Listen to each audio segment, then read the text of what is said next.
Hey, Radio Nation, welcome to Friday Night Live with your hosts. That's Steve. Chris? And that's Perry. Yep. No, I'm Billy. Oh, you Billy today?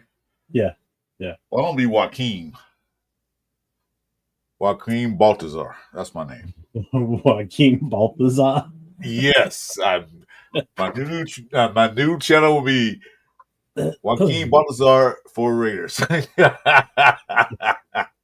What's going on, brother? I don't know, Chris. You know what, though? Let's get it started.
Well, what is going on, Raider Nation?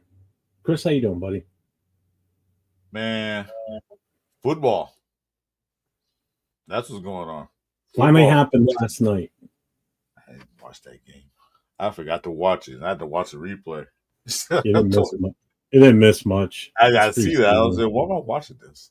I watched a little bit and then turn the game off. So I'm playing the game. What's up, Raider Paul? What's going on, man?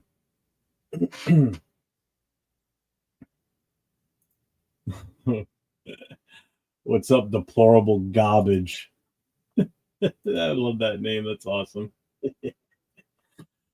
Yeah, it was. Well, you can't expect too much out of a preseason. Those Hall of Fame games are always pretty bad first game. So, just teams out there doing what they're doing, which is nothing. Yep. Dude, I am so excited for that week 1 game. We're down to 6 weeks, and the Raiders come here to my hometown territory, and I am fucking super excited for this shit. I cannot wait for this to fucking happen. Oh no! What? I see him. He's there. See him right here. Yeah. Our I texted him. I said, "Dude, we're live." I figured he'd go right there right away. Our resident kid guy. What's up, man? Nutty Nate's here. Raider Paul's here. Deplorable Garbage is here. Did you guys again? Did you guys again? Oh, yeah. Did you see my team get embarrassed last night? Yeah, the Lions didn't look too good last night. But, dude, it's preseason, man. I don't put stock in that shit. What are you going to do? Yeah. Yeah, I know Raider Paul. He's going to the Cowboys-Raiders game in the Legion. That game's such a hot ticket. The prices for the tickets are ridiculous. Nate, that bastard's got free tickets. I was telling my buddy, he a Cowboy fan, so he won't go. I told him ticket price. Said, "No, Chris, fuck you." I was like, "Okay." Ridiculous. That's so ridiculous. That's okay. Well, you know what it is? It's the first time that the Cowboys are going to be playing in the Legion, so it's the first chance Cowboy fans are going to be coming to watch their team in Vegas. So that's why the ticket prices are through the roof, because it's two high-profile teams, with through the years have just been, icons of the NFL, the logos and what the teams stand for. So I get why the ticket prices are so ridiculous, but good Lord. Yeah, like, oof. Rundown's in the building. What's up, Rundown? What's going on, brother? Stay tuned, Rundown. You can pull up. Stay tuned. Unless you got daddy dudes tonight. He's in Vegas. I think he's in Vegas right now, right? Oh, he's in Vegas? Oh, he's out there. Oh. Well, tomorrow's the big day. Tomorrow's the open practice where it's a mock game inside the stadium at Allegiant. So tomorrow's going to be a good game. That's why Nate's there. Jay's leaving tomorrow. I think tomorrow morning. I don't know. I forget. I know Jay's going. Leo's out there, I think, now. So a whole bunch of them are going out there. So sounds like fun. I wish I lived closer. Yeah, it was a bad game last night for you guys, definitely. Vacation mode next week. Okay. We're gonna punish teams, yes, sir.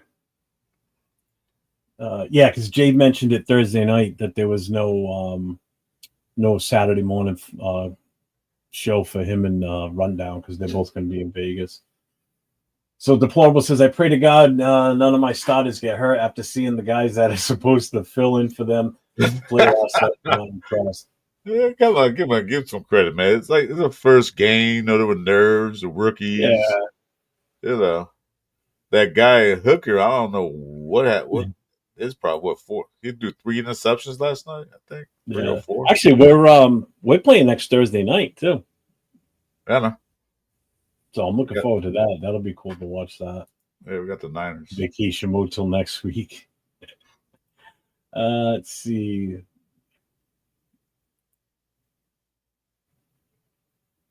No, Steelers. Jeez. Oh, good Lord. West Philly Black, what's up, brother? Raiders should go make a deal for Micah Parsons.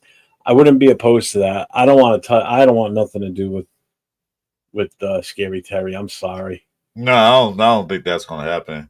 That Micah Parsons, it sounds good, but it all depends on what they want, how much they want, and plus he going. Well, I can tell you right now, Micah Parsons it's gonna cost us a first-round pick. Oh, it costs more than that. I would give up a first for him. I would give up a first-round pick. McLaurin, I don't want to give up picks. Now, if it's going to cost more than the first round for Michael Parsons, it's going to cost a couple of first rounds, probably in the next 2 years. Well, again, either way, we would still probably lose the first round pick. Is what it comes down to more than anything. So I'm not in favor of that one. Unfortunately, well, not so much unfortunately, but Jamal receiver out. McLaurin, nah. Yeah. Because they showed a picture of him at the Senior Bowl with the Raider stickers over his helmet. I said, well, that's nice. Yeah. Nobody's going to pick you up. Yeah, I'm good with that. Allen is a horrible quarterback, and so is Hooker. Oh, yeah, those are your backups, right? Yeah. Yeah, I saw that. Like, Jesus. What's up, Nabar? What's going on, man? Go Hawks. But the only player that stood out and did a good job was Tessa. Yeah, that kid, that wide receiver, he looked pretty damn good last night. I would definitely give you that. That kid looked really good. Yeah. Let's see. Pigs is here. What's up, Pigs? Ross has so many guys that need playing time to develop. Bringing in high-priced players is not ideal until we see what we have. And I agree 100%. I agree with that, Pigs. Good point. Diesel's in the house. What's up, brother? I don't think Pete's going to bring in this guy because Pete like to develop guys to play his style of football. So, why the Browns doing their QB1 dirty? Who is that QB1 now? He's going to look at news to keep changing. I think it's Flacco still. Is it Flacco? Yeah, I think so. Well, it's one of the 17,000 quarterbacks they got on the team. I mean, Jesus Christ. Sure, what do they say? Pick a number? Yeah, right? Serving number 24. Number 24. Please step up to be quarterback. Yeah. Yeah, that was bad last night. When an opening kickoff and the dude fumbles it, it's like, oh, this is going to be a long game for Detroit. And sure as shit it was. Diesel, you going tomorrow? That's cool. Look for Leo, Nate, LV rated 10. He's there. Rundown's there. Jay from Just Raiders Baby, he's there. 805 will be there. someone else going to, and I can't think of who the hell. Oh, I know Dub's there. Dub Raiders there. That Brad's gonna be here. There's a few. There's a bunch going out there. Ooh, my sandwich is here. I heard. You know what? I heard a rumor today, or was it yesterday? It might have been today, actually. Looks like Shiloh might actually make the roster for Tampa Bay. Oh yeah, he might actually make the. Yeah, they're saying he's doing pretty decent down there. He might possibly make it. You know, he was picked to him if he does, man. He wasn't even picked. He was UDFA, right? Yeah, he didn't get drafted. Yeah. Yeah, definitely look out for them, Diesel. They're all going to be there, and they'll probably all be walking around together anyway, more than likely. Yeah, stumbling and bumbling drunk. What's up, Lunatic? What's up, brother? What's up, Lunatic? Why you all are Raiders fans, though? I don't think you all exist. Dude, there's more than you think. Yeah, Raider fans are everywhere. You just don't know. Yeah. We're all over the place. We multiplied during the 80s, that's for damn sure. And then everybody's kid became a Raiders fan, too. So, pickle pig sandwich. Sounds yummy. Is that what you found? Yummy. Pickle pig so, sandwich. Did you watch the press conference today after the practice? I was. Caleb Rogers, Grant. Yeah, I was just gonna say, did you see my guy Caleb Rogers up there talking? That man, he's like he's full of confidence already. The way he's talking. Yeah. What's up, Dan? Grant has few words. Seem like he just not Grant. Who else was talking? Grant, Caleb Rogers. Who's the other guy? I forgot. Just that quick. You know what? I forget. There was a defensive shit. Oh my God, who the hell was it? Was it Jerry White? Who was it? It was a linebacker. Damn. They brought him in. They just brought him in. It was a linebacker.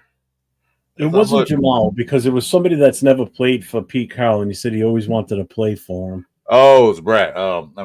Dude from Cincinnati. That's right. The guy from Cincinnati, Pratt. Germaine Pratt. Oh, Pratt. Okay. He was a man than I thought he was. He's a heavier dude. He's a man of few words. He didn't say that much. That's why I forgot who was up there. Yeah. Let's see who's in there. My guy Tucker going crazy like always. Yeah, they're talking like he's got a pretty good grasp on being the number 2 for sure. You know, we multiply like ruptured condoms. What's up, Ja Raider? What's up, brother? Lamb or Pickens? Which is going to have the better season? Mm-hmm. That's right. Cowboys got Pickens. Yeah. I still got to go with CD. CD Lamb, probably. I don't know about Pickens. If he have his head on straight, you know.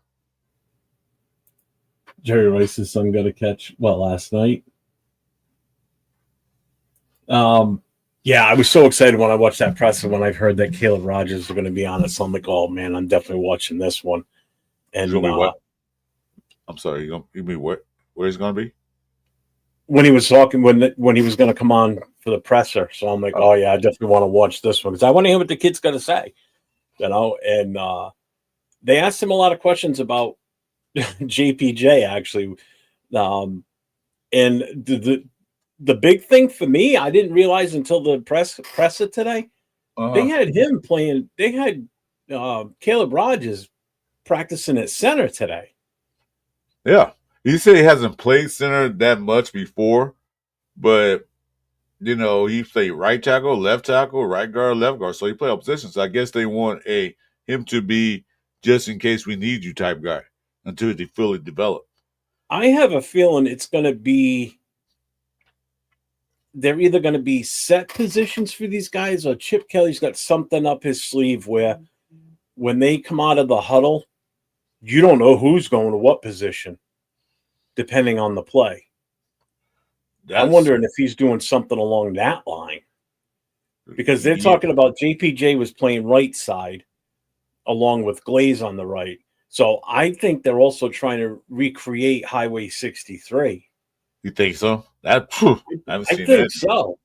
I really I, do. I ain't seen that in years. That'd be amazing. No.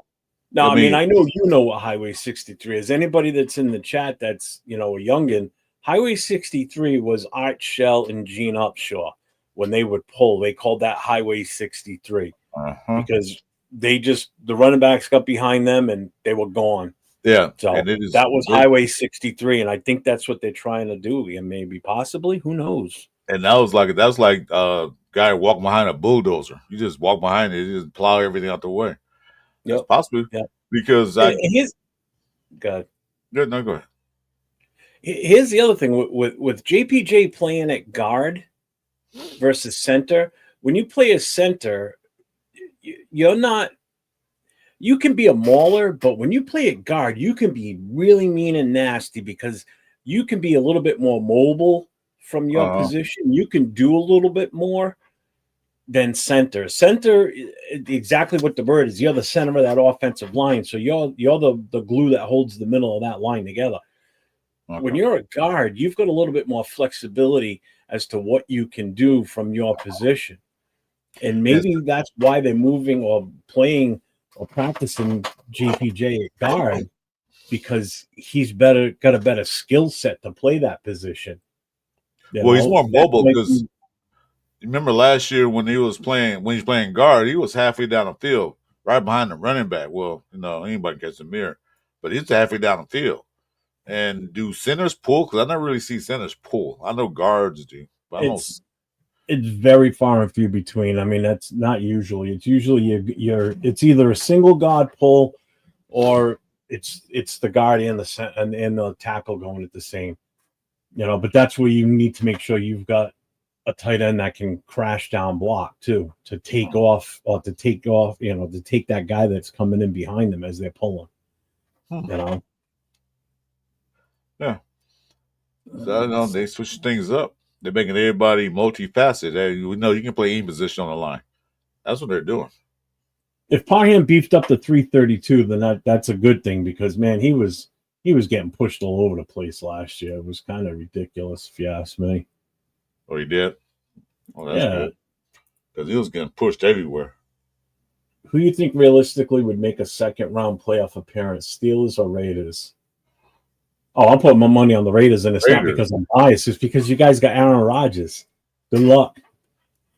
I don't trust him at quarterback anymore. He should have retired from Green Bay, is what he should have done.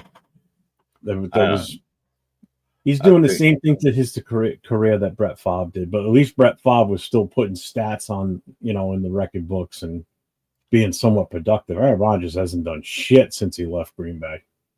Yeah, he's playing that division where he got to play Baltimore twice, and and the Browns, they got a good defense, one good hit, and that's it for him. And who's their backup? Yeah, their backup is Mason Rudolph. Who? Mason Rudolph. Who's that? I know it is. I'm just saying. I'm just saying. The Steelers quarterback. I know he is. I'm just saying. Who? What? What's up, Marlo? Marlo's here. What's up, brother? Hey, Marlo. Yeah, Kelly will call crazy. Yeah, I think so too. I think he's going to come. He's got such a different skill set of caliber style players on this offensive roster now too. So I think he's going to come up with some really weird shit. Well, like we said after the draft, we had that show we had. I said Chip Kelly is sitting in this dungeon like a mad scientist, just going, what can I do? Because he got so many versatile players that can do different things. Yep. I just put the link in the chat if anybody wants to pop in. So Lunatic says, looks like this draft could be one of the best in decades. Can't wait to see these picks develop. Shout out to John Spytek in his first draft. And we talked about this, how the 2024 draft, we pulled 3 starters out of that. Yeah. I think this draft has a chance to surpass that 3 as far as starters. I think we could have as many as 4 or 5 starters come out of this draft. That's insane if you think about it in NFL, in the way the NFL is, that you're going to have that many players possibly starting. I said as 4 rookies. stars. I said 4 stars and 2 rotation guys that come in on not necessarily start but come in. So I'm looking But like then that's the other 6. thing. They're all gonna contribute to this roster, which is Yeah, awesome. I think it's an amazing draft. We pulled out some serious talent. We did some moving and shaking like we haven't done before. So, and that's the other thing. I like that. I like moving around in the draft and getting value with those picks that you accumulate. And that, I think, is exactly what we did. People hate everybody we pick anyway, no matter what, half the time. There's it fans out there happens. that don't like any of the picks. No, There's fans out there that love them all. that's what every team, not only us, it's every team. Like, why did you get him? And then when it comes to Star, I'm glad they did pick him. Like, make your mind up. When Meredith played center, he was great. Graded an 89.1 in preseason. JPJ was left guard. He mossed people out of the way. JPJ, man, he's that spark plug that this team needs, that aggressiveness. And, we talked about this before too, how he was getting talked to by the refs, and the refs were talking to the coaches saying, he needs to be less aggressive. Fuck you. That's what we're all about. That's what we want. That was a Cleveland Brown game. You said you guys being too rough. Yeah. I'm like, what? Oh my God. What's up, Ben? What's going on, brother? Hey, Ben, what's up? Mason Rudolph scrub. Yeah, hey, Dan, how you doing? They got to offer, Yeah, Dan, how you doing? Yeah, man, like he's playing too rough. You got to stop. Get the freak out of here. So, Job Raider says you don't want to see Chip Kelly in the booth. Dude was killing it in Ohio State, putting almost 40 on defense as well being in the booth, hoping he stays in the booth and sees the whole field. I think so too. I'd rather see him up there where he's got a better view of everything. I agree too. Yeah, and we've been saying that for since they hired Pete Carroll. There's adults in the building now. There's legit people in charge of this shit. Yeah, Pete Carroll, Richard Seymour, Tom Brady, all them guys. Pete Carroll, they all they know football. Yeah. Hey, helicopter. We'll see. Your shit's gonna come crash into the ground real quick. That helicopter's not gonna be able to take off anymore. What's up, Drew? brother? What's up, how you doing, Drew? Thanks for coming in. So I mean, man, I wish I could go tomorrow. I wish I lived out that way so I could be there just to walk that. But the presser was good today. Like I said, this is good ticket, right? Red Eye ticket on Spirit, man. You can make it out here in time. Like I started driving now, and maybe I'll be there by Monday. No, red eye on Spirit. He'll make it. Yeah. Yeah.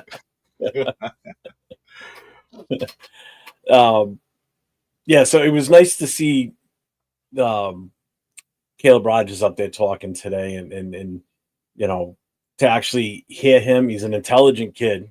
He doesn't sound like an idiot. He's very well spoken. Very well spoken, man. Yep. I mean, this guy. And he's a bigger dude than I thought he was too. He's a big boy.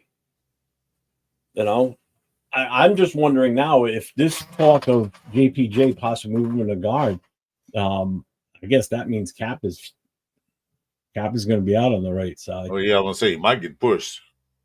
But like I said, they'll probably put him for veteran presence for now to start. But I'm pretty sure he won't be there the whole season. I don't think so. I don't think he will. And Dan, I think he is. In all honesty, he's a great center. I think he's got a chance to probably be an all-pro guard. To be honest with you, he could be a mauler in that position, and that I think that's where he's going to be best suited. If that's what Chip Kelly and the coaches think is best, then I'm behind it. I'm not going to sit here and cry like, no, he needs to be our center. If he performs better as a guard, then guess what? It was the right move. People are just so blinder. That's what Adam. Thanks for what you did, Butler. Said thanks for what you did. Butler said he'd probably be one of all-pro guard. Now he's saying he'll be a guard, so he sees something in him as a guard, as a D tackle. So. Yeah. Oh, and the other thing Dan says too, if you go back and watch last year's game films, right, and you see plays that are developing further downfield, who's one of the first people to the ball carrier.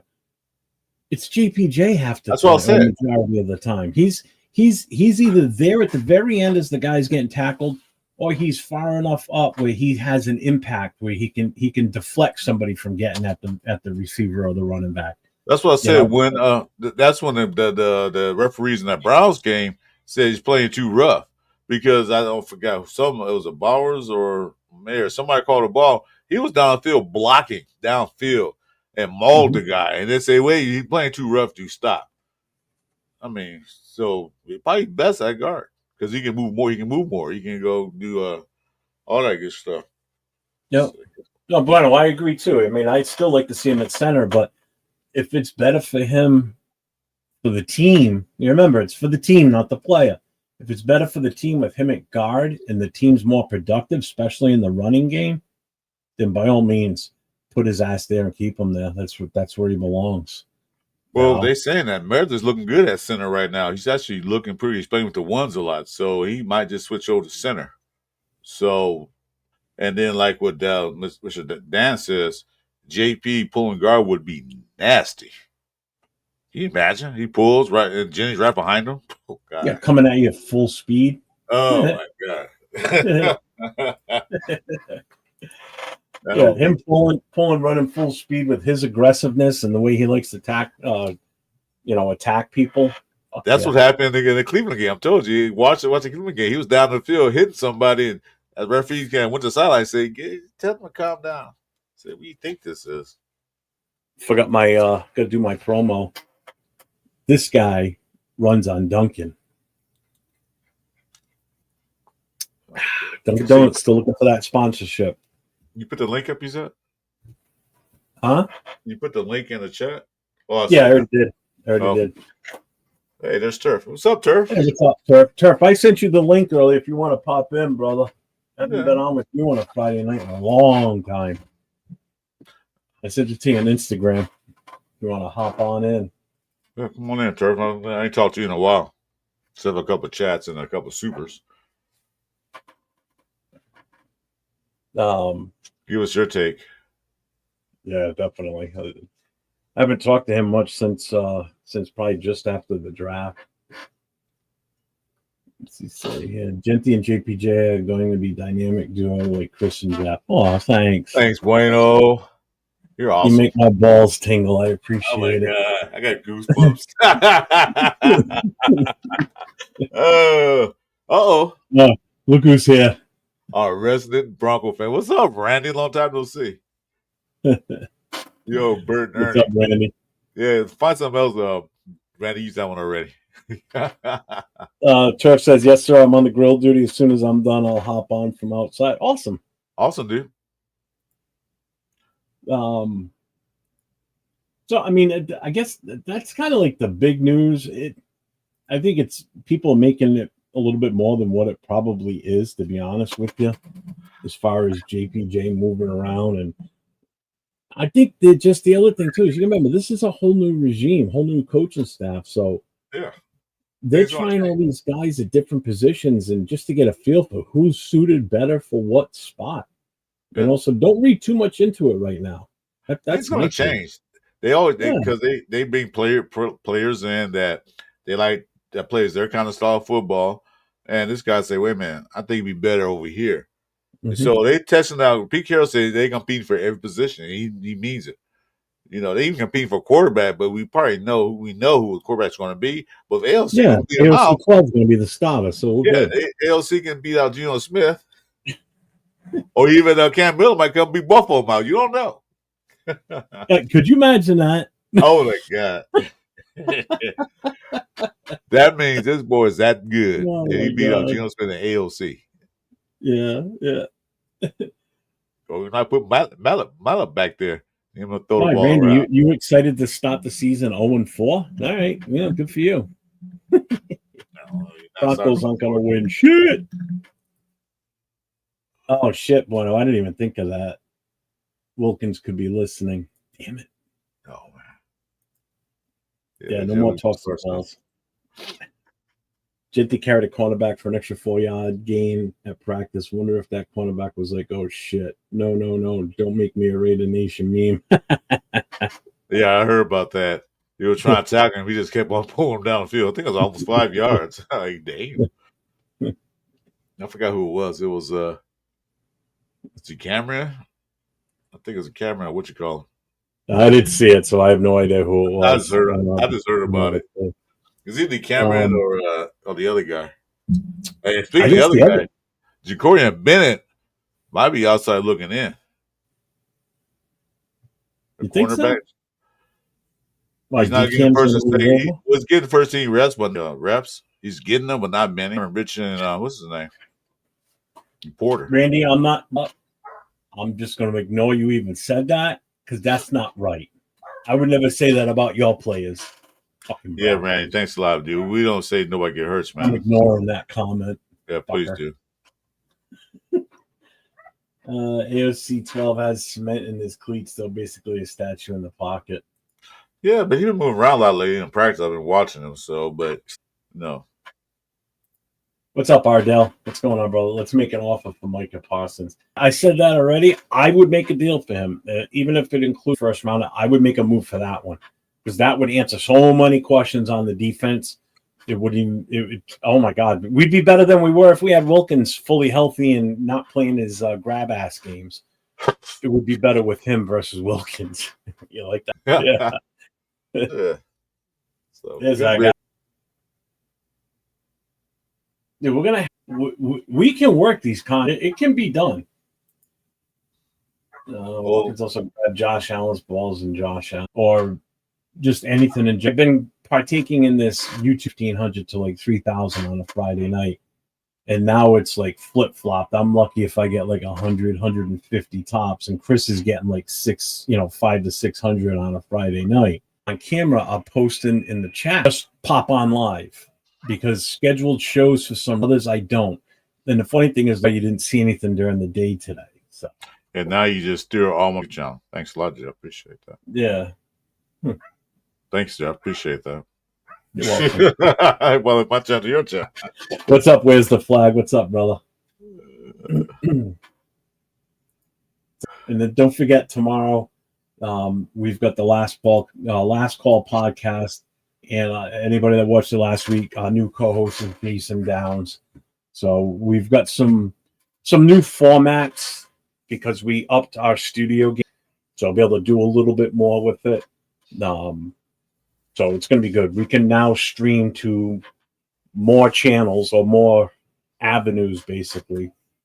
So we can stream, like Chris and I could stream to 4 different experts. Yeah, Bueno's testing that system and playing around with it. He absolutely loves it, as you can tell. Thanks. The little lights. Maybe not. Oh well. What's up, Rafa? How you doing, brother? What's up, Raf? Memberships do help. Yes, memberships on your channel, that helps too. Yes.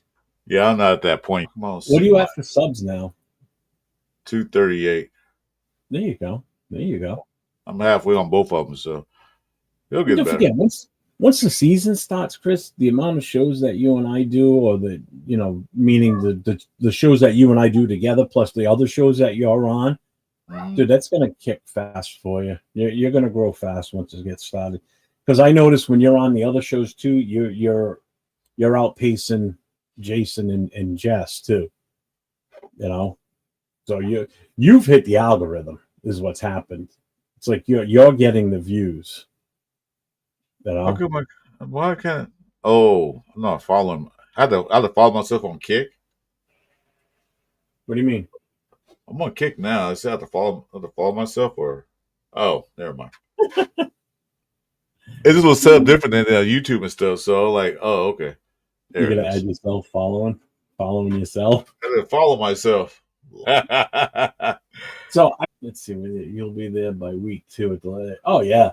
If we can get you beginning of the season, the rest will be gravy. The rest of the way. When I talked to you for you, because I'm not in to make $1 million. I'm not greedy like that. If I get paid for doing this, last year was a lot to talk about. But I want to hear what they say. There's nobody around me. So I want to hear what they say. That's why I'm doing this. If I can't afford to do this, don't forget to hit the likes and subscribes and notifications for both channels. The 4-1 rated Jeff is myself, and then Chris 4 Raiders podcast. Make sure to my channel, hit those thumbs up. That'll help with the algorithm too, please. We do appreciate that. I guess the other kind of big news today at training camp was Tom Brady, the hat, the whole 9 yards, walking around with a little notepad. You can see him taking notes. He's a legend. What did I miss? He's a living. Yeah, Nate was. He said it was pretty fun season. I'm going to get to see that live. It was a little bit later in the season. You know what? Now I'm at the point. Talk to the sales rep for the liquor distributor, and once that's it. Now it's just smooth sailing. So now I'm Carroll Spy Tag, first real one. I'm jealous. I'll get to see Genty out there for the first time. Doing a real game live in person. I mean, I wish I could get out there for the Monday night home opener. That'd be fucking awesome. It's gonna be crazy. Forget that Brady wanted to be a Raider, but Gruden wanted to keep Kyle. Oh yeah, you're gonna go with that motherfucker? Yeah, exactly.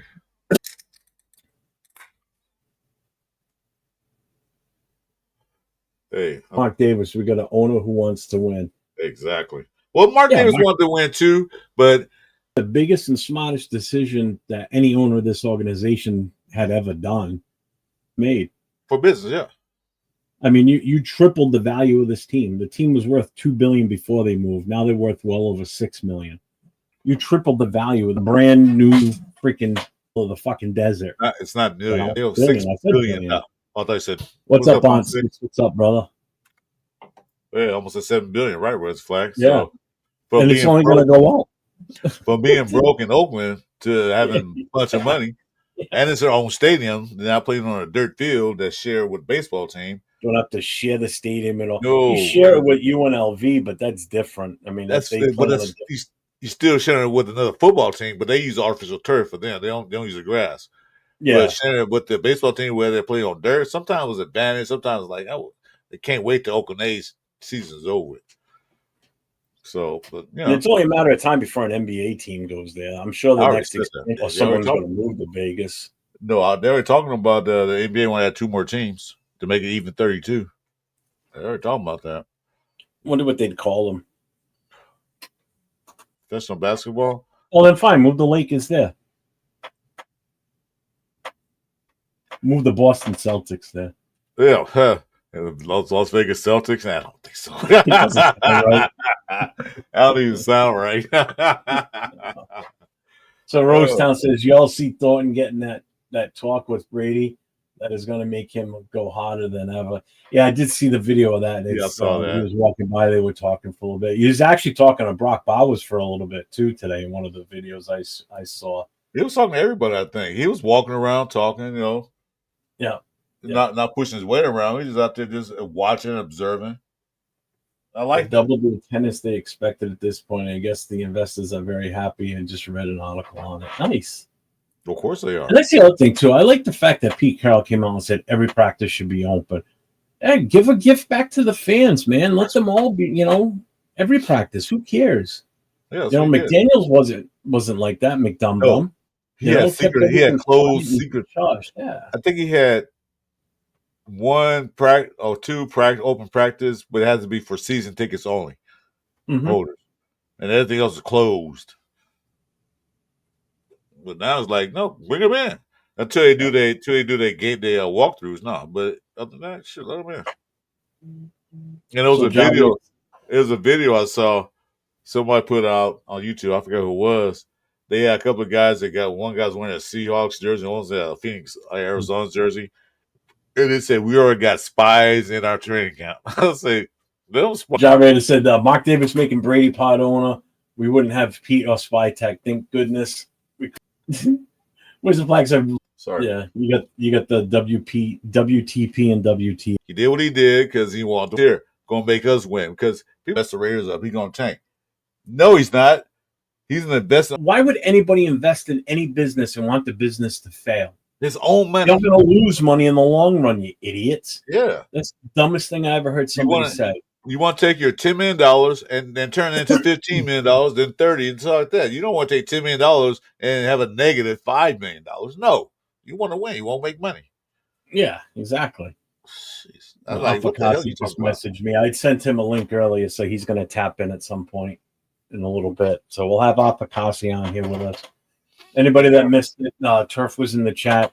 He's on grill master duty right now, so he'll be coming in soon too. Once he's done, he said he'd hop in for a while. We haven't had him on. We haven't been on together with him on a Friday night in a long time. Because I got I think since before gymnastics. So did he come in one night after the draft? I think he was in once. He came in with us because we had him, a few other guys. Yeah, he came in once. He was in this beautiful resort backyard. yeah. Well, yeah, I got a bone to pick with Turf. Uh-oh. Yeah. What happened? When he come in, I'll tell you when he comes. Oh, tell me now. No. You've been mean to me all day today. You know that, right? Huh? You've been mean to me all day today. You bailed on me on that phone call. Hey, people, you know what? I made an emblem. I was just messing around, moving around, and I put it up in a private chat on Instagram. And Jeff called it the gayest picture I ever saw, man. Like, what the fuck, dude? You guys want to see it? Give me a thumbs up. Put it up, because I got something to say about it. I didn't feel like text. I was messing around. I was trying to get the right font. I had cooked the wrong one. I said, "How you think?" Because I'm gonna change it anyway. I'm working on it. It's not gonna be my avatar for a chat, but where's that? Oh, Dan, if that happens, man, he would solidify himself in the football god lore of the greatest ever at that point. If you think about it, the first player to win a championship, the first, you know what I mean? First player to win a Super Bowl and as an owner.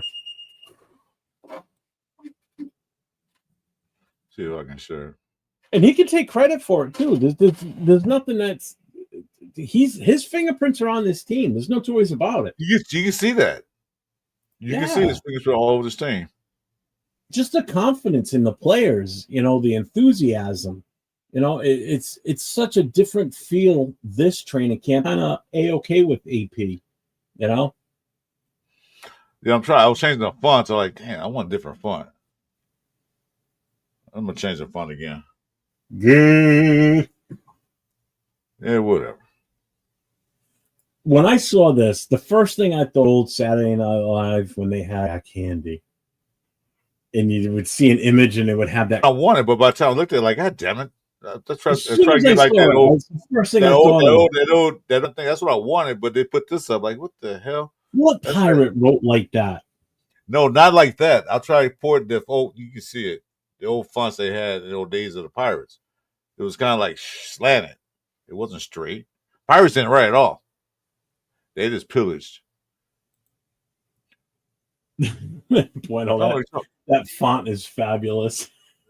It's awesome, ain't it? So Brady did say he told a friend he's missing three rings on three missing fingers last summer. I got it. So he got 7. So he needs 3 rings on the finger. Yeah, all right. So give us 2 years with the draft. We're going to be a solid team. Yeah, provided we don't trade them away for like McLaurin, which I don't want. I don't want him. No, we don't need him. No, it's not worth it. We don't need him. Unless they trade away a 6 round pick. Okay, fine, but no. See, Dan, that's a good thing though, because like Chris said earlier, let's call him Al Davis. Mark Davis had already admitted that he's not a football-minded guy, and he had tried to be for the last few years, and it just wasn't working. No, so by him giving ownership, partial ownership to Brady and Richard Seymour, you bring in guys in that have knowledge of the game, guys that you can trust, and they can build this team from it. And you're already seeing the fruits of their labor on this, with how the team is going so far. The font is fabulous. What's up, Devin? What's up, man? How's my little guy doing? How's Raider? Mario Lemieux won the Stanley Cup as a player and an owner for the Pen. Yeah, that's right, Pittsburgh. But nobody in the NFL or any other major sport. No. Hey, there's my rival. What's up, Mom? Thanks for coming in, brother. Appreciate it. What's up, Mom? He's a Baston fan. Except by a little clover leaf. Wow. Didn't. Yeah, but that's different. That was he was a GM, not an owner. I'm thinking Ozzie Newsome, because he was the GM for the Cleveland Browns, and he was, when they moved to Baltimore, he went with them. Yeah. They won a Super. Yeah, but he was the GM. He wasn't a part owner. So yeah, okay, yeah, it makes sense. So he would be the first player to become an owner to win a Super Bowl. That's what you're saying? I can't think of anybody. I can't think of anybody else. The first player / a player to win a Super Bowl, as a player and win one as part of owner of the team. Because thank God Mark Davis didn't go the Jerry Jones route. You mean basically, good thing he didn't go the Al Davis route in his later years? That too. Because that's what Jerry Jones gets his men friends. I mean, this video of Jerry Jones crying when he found Blueprint. Cheer, Mondo. Yep. Great businessman, terrible football. Yep. Exactly. Anybody else that I could think of either won a Super Bowl. You have players that became head coaches, owners. Now, because remember, owners are a tight knit group, so they're the boys. You know that. Well, what it is? The good old boys club, like the Jerry Jones, older guys. I mean, Jim Irsay's gone now, so ago. Yeah. God, the guy from the Saints is gone now. I don't think there's anybody. Robert Kraft, actually, yeah, he's still up there, but it's going to stay in the family because it's going to pass down to his sons. Yeah, that's the Kraft family. I'll be here. I'll be 95. I'll be 101. I don't think we can. I've done too much damage to my body to think it's definitely turning into that. All right, so what's Devin say here? He says, great. He has been taking more. He's getting so much more confident. Had a weight check today. Has gained 7 pounds. Oh, all right. So he's still got the G2. All right, so 1 more month with the G2. Man, I can't wait for that to be gone for you too. Because that hopefully should be the last surgery for him, barring any issues as he gets older. Because I'm they're going to keep an eye on it, obviously, just because of as he body changes, basically. Magic Johnson. Well, we're talking about football. Well, yeah, he was an owner of football. He owns the. I forgot to put this in the bio, but everybody that you got rated 24 Nation. If you've seen any of my videos, there's a story that I did an interview with the family about little Raider. It's a little 3-year-old little boy that's gone through multiple heart surgeries to repair his damaged heart from a birth defect. So we've been trying to collect funds through the GoFundMe and to set some of the medical bills, and just to help during this time. He just had the last major surgery. So anything you can give towards those would be greatly appreciated. Mine, keep the little guy in your thoughts for the little guy. Dude, so where Flag said I can do it, don't we got Super Bowl for sure by the next. Whoa. I'm not that delusional, but I'll let you know that. And it is Raider Nation. Oh my God. I like big women. Okay, me too. So not obese. They're good for the wintertime when it's cold. So as far as competition starting spot that Wilkins had,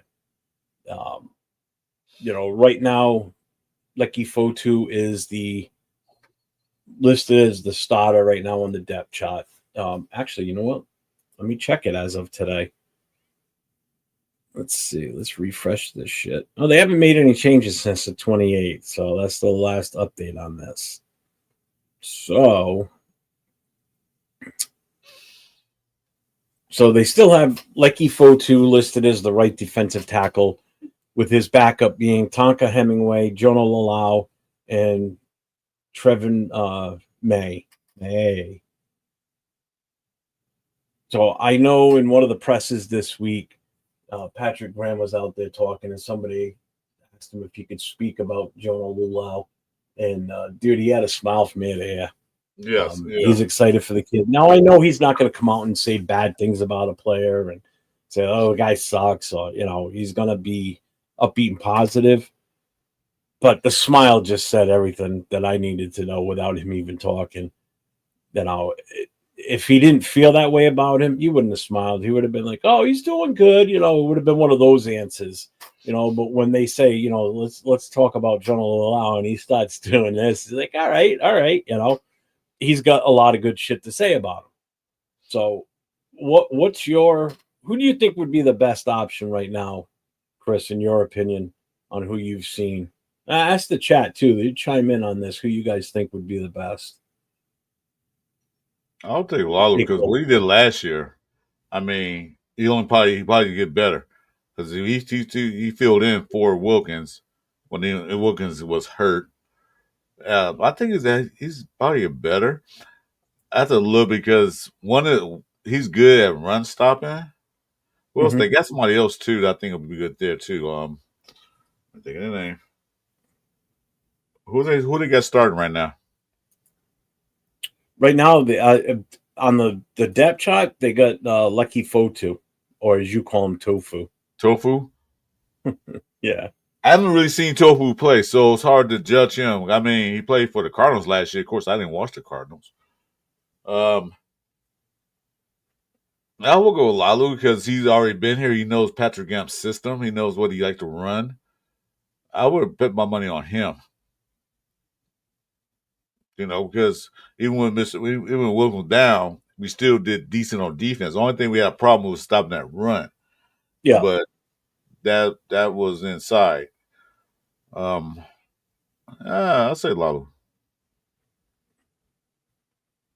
What do you think?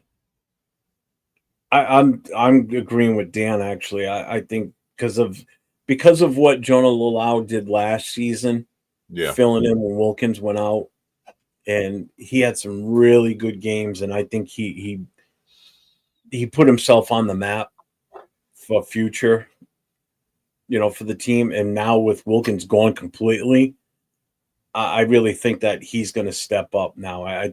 Now that we're doing pads and, you know, hitting and you know the lines are going at each other, we'll probably get a little bit more feedback from the coaches, and you know the depth chart should change. Like right now, the depth chart's listed still from July 28th. So July 28th was Monday. So that was just that day after they started hitting with pads. So maybe they'll update that over the weekend and, you know, change the rankings where these guys fit in. But didn't You know? Lalu come mid season last year from Indiana? He wasn't on our roster until halfway through the season. We got him before the season started. Did we? He got drafted, but yeah, because this is what Patrick Graham talked about the other day. He's a local kid. He's from the Vegas area, so they saw him at the pro day. They liked him. Indianapolis drafted him, but then they ended up releasing him. Okay. We picked him up. Okay. He was with us during at the beginning of the season, and they liked what they saw with him. Patrick Graham liked what he saw prior to, but it's just that the Colts beat them to the punch. They thought they were going to be able to get him later in the draft in 2023. So they weren't able to draft him, or 2024, sorry. So Indy had him. We ended up with him. He got in there because of Wilkins' injury, and you see why they wanted him in the first place, because the games that he was highlighted in, he did extremely well. He did. You know, he balled, you know, so that's why I think he's got the leg up on other guys, because these other guys weren't here last season. So he's technically, you consider him a veteran over the other guys. Yeah, like I said, he knows Patrick Graham's system will let to run. So well, and that's he has to pick up on that. And the fact that he's already played that position in actual NFL games, not just in practice. You know? Right.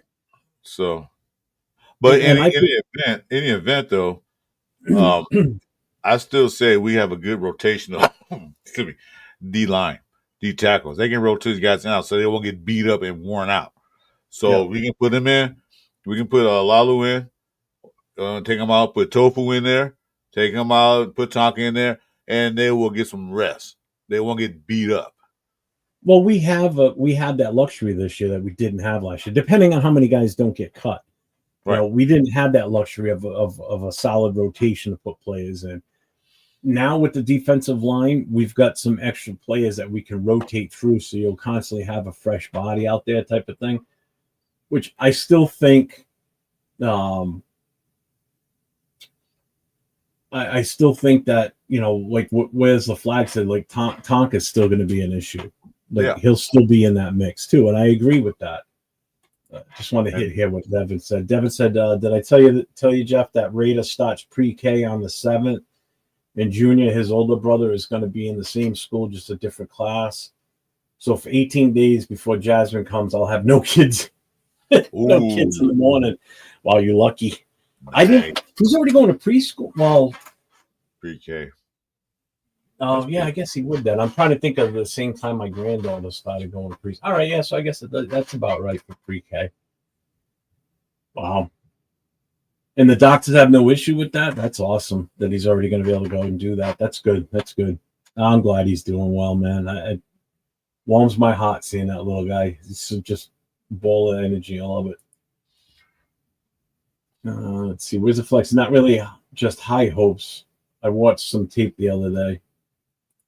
Raiders will make it as far as divisional round. I'll take that. I'll take that too. Fo2 is a space eater. Yeah, he is. He's a big son of a bitch. That dude is not small at all. What's up, Frank Weber? What's up, brother? How you doing tonight? Frank, what's going on, man? Welcome to the show. Yeah, he doesn't miss a meal. And see, he says it too. I want to see Tonka before I can. I agree. I want to see more footage. I want to see these guys in play next week. I want to see all these guys play next week, and then it'll be a little bit better. Hey, man, he's not going to let him. No, JJ Pegues, next running back. The chat. We do interact as much as you and I do with the chat. Nobody. That's our main goal. That's I don't know what else to say. I mean, we've even posted the link in the chat for people to come on the show. The more we have to interact, I mean, unless it's sexual favors, and I ain't doing pause. Nope. There you go. I interacted. There it is. He interacted. He says something. You interacted. So Raider said he's going to be in special ed, but it's a step. Yeah, but you know what though? At least he's quiet time in the morning now too, while the kids are at school. Hey, look who's in the chat. You see this guy? Should we kick him out? Yeah, I don't like him. I'll ban him. What's up, Jason? How you doing, brother? What's up, brother? Our new member for tomorrow. So, guys, tune in. Last podcast. Yep. Let's talk about the roughing the passer in 76. What the hell are you talking about? Did you see what Jason now put in there? I'm not going to comment on that. I'm not going to put it in. I'm not going to post it up. Yeah, you know my feelings on that stuff. I don't even want to talk about it. That's something else. That ain't part of this conversation tonight. No Wilkins. Yeah, you know what? We should send Adam Butler a bottle of champagne. So thank you. He probably saw it right on the wall. So he would jump on his fool's back and break his foot so he won't play no more. Yeah.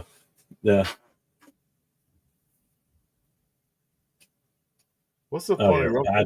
That explains top game. I saw you say that earlier. Oh yeah, he was live. I was at my son's basketball game, man. Around this damn stadium. How's Daryl Stingley doing? Yeah, I don't do that to him. That was a clean hit. Too soon? Was it too soon? It's never too soon. It was a clean hit. So I don't know. Oh, it's here, man. That game yesterday was garbage, but it still is here. You gonna watch it Thursday night? You're gonna do a live with your boy Nate. Do a watch party next Thursday night? I don't know. I gotta talk to him. Let's see what we're gonna do. What's up, bro? Well,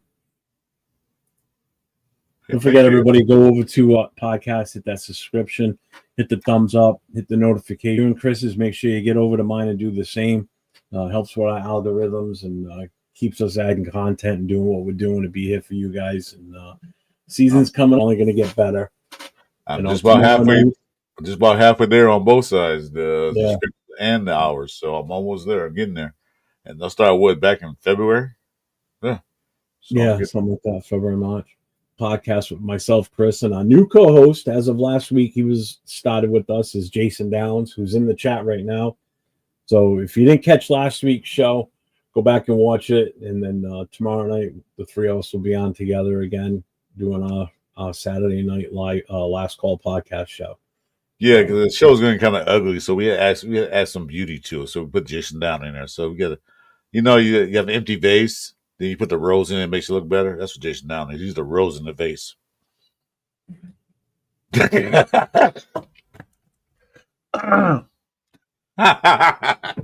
What was that look for?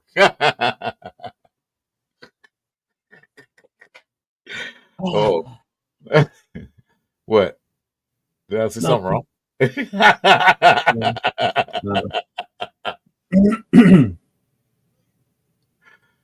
You're beautiful, Jeff. Don't worry. Don't worry, man. I know I am. You're beautiful in somebody's eyes, but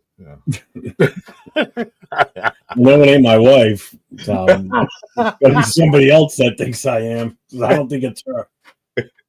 You said it. I didn't. In case YouTube won't review that, they got to go back. Jeff, you did say that. Yeah. Oh man. Who was your favorite team back then? Yeah, who was that? Who was I missed that. Did he say what it was? I admit, I have him speechless. No way. It's impossible.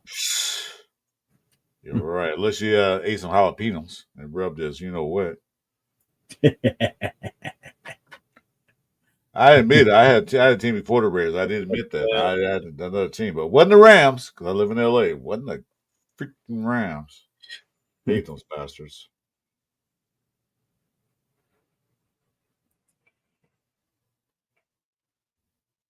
The Pats won 6. Yeah, well, they had the team.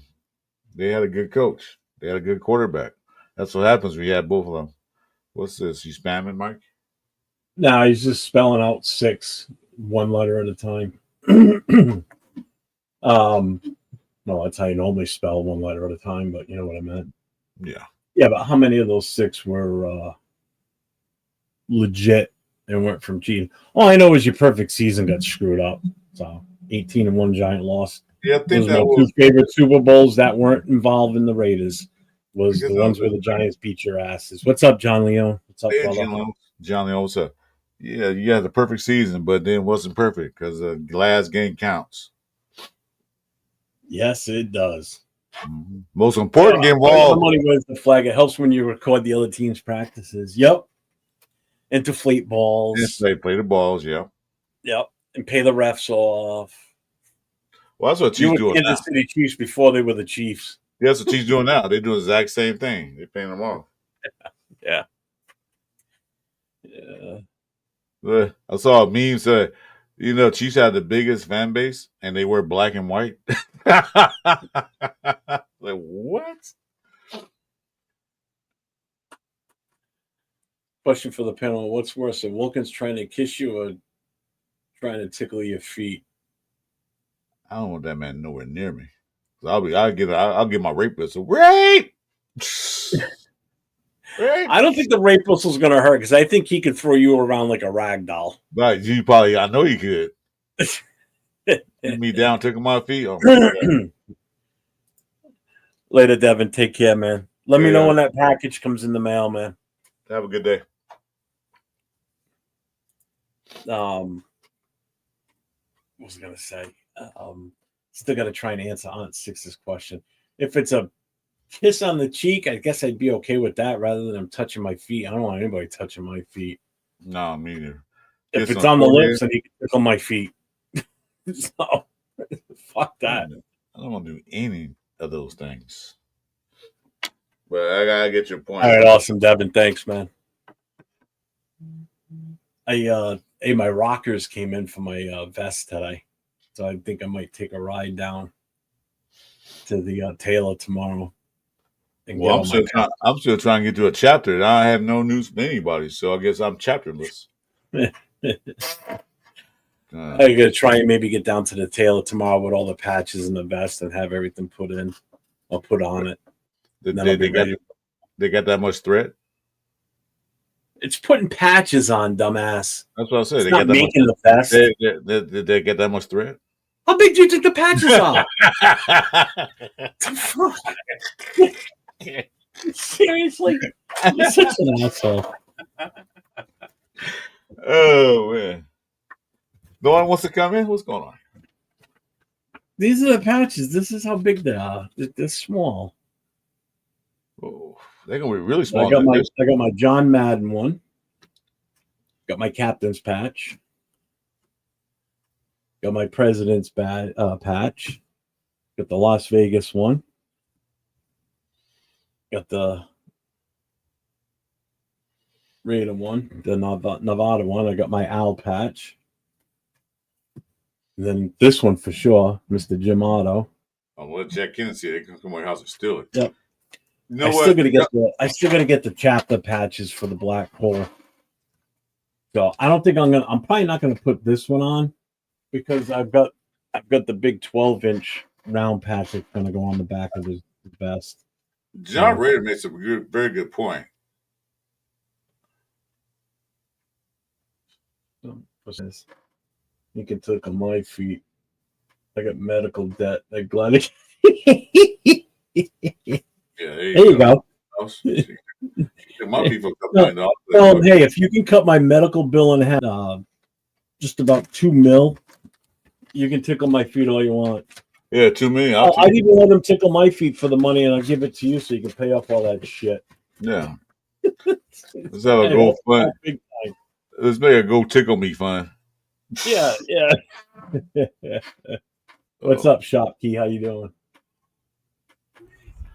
Hey, brother. What's going on, Jeff? Chris? How are you, gang? I'll put you up top. I'll hide my feet. Nah, man. This is your show, man. I'm the guest. Go on. What's going on? He's been busting my balls because he says I'm ugly. I didn't say you was ugly. I said you're not beautiful. I didn't say not. You might as well just say I'm ugly. You say I'm not beautiful. Ugly is a strong word. I'm not using that word. Chat. How are we, gang? So what's up, AR? How you been, brother? Busy man. I haven't really been. No, I've been. Yeah. Apologies to the people who keep up with my content and some more stuff. I've been busy of late, and there's a reason for that, and I think you know why, Jeff. What? We talked about this in Bender's chat. What did I miss? I must have missed something. What am I doing? What have I just done? All right, if it's going over the top of your head, and I'll share this with you guys now. I booked my tickets for LA this week. That, yeah, okay, never mind. Yeah. Right. Oh, good, awesome. Yeah, so I will be there for the Chargers versus Raiders in LA the end of November. So, yeah, awesome, man. I mean, anybody in the chat who will be in LA, then you could have come to New England week 1. I mean, everybody you're going to see out in LA is going to be here for the most part. So I need a little bit more time. I mean, plus you'll get to be where America started, in the Northeast, in the New England area. That's where America was originated. Is Michigan close to that? No. Okay. Sort of. I was going to say because I've been around that section. Okay, no worries. But I that's why I've been busy of late, because I've been working and situating real life stuff, as well as, like I just shared, I just booked this week to go to the LA game. So I've been wanting to come back to the States, especially since I've been doing this YouTube game and meeting a lot more people through the Raider community for the last couple of years. And I'm finally in a spot where I can now. So I'll be there November 30th. And salute to you, Rafa. What's going on, dog? What's up, Rafa? Salute to y'all. Yeah, I wish I could get out there for that game when you're going to be out there. I want to get out there for the Monday night home opener. You're not even going to the New England game, though, are you? No, I'm going to that. Oh, yeah. Okay. Are you kidding me? I got a lot of shit planned for that. I got the whole pregame party Saturday night. Everybody. What's up, Fred? So I'm doing, I got a lot of shit going on. And as soon as the game's over, Raiders against the world. The Raiders against the world. Mike from the stadium, so we're all gonna go. The good thing is the game starts at 1:00, so we'll be out of there between 4, so it'll still be fairly early. Comes Monday, I'm gonna be like a zombie. So I'm glad you came in at AR. Let me ask you this question because somebody asked earlier. Who you think is going? I was just on another panel talking about. I just asked that exact question. So okay. Well, what's your great minds think alike. Who do I think's going to slide into that spot? I think alongside Butler is Jonah Lalu for this, but I'm not saying I'm overly confident in him being decent enough, but at and a half decent because we've got Adam Butler, who's good. We've got Max Crosby, Malcolm Kunter, if he returns to form. He's great too. So we just need someone who can fill down a spot to start because he ain't starting over those other guys on the defensive end. So if I'm hoping it's anyone finally finds himself a role where he can play well at starting, because that's what you want by year 3. A guy you drafted in the top 10. You know what I'm saying? The most confidence in Jonah. Well, I think most of us agree on that in the chat there too.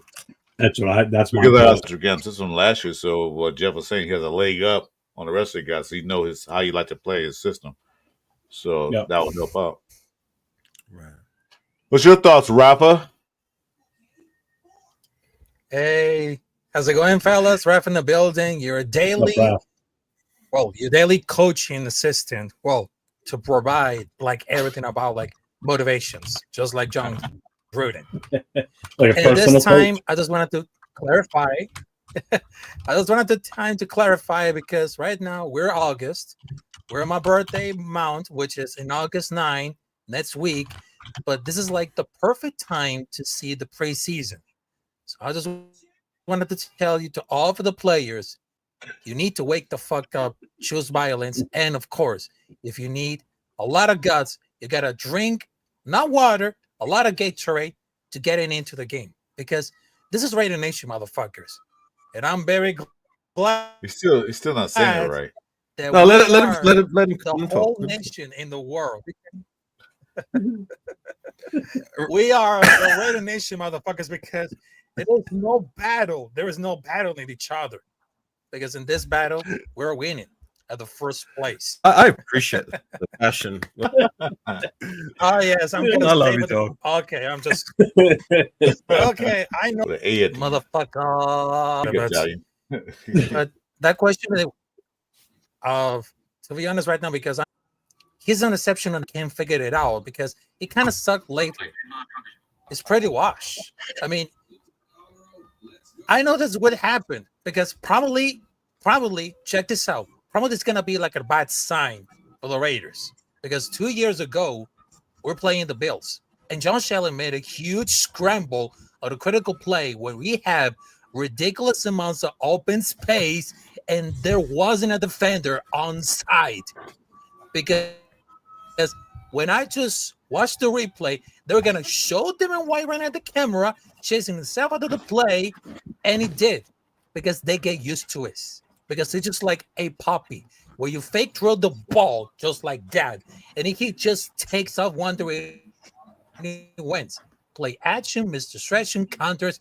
Is 100% convinced that every down he can make the play himself.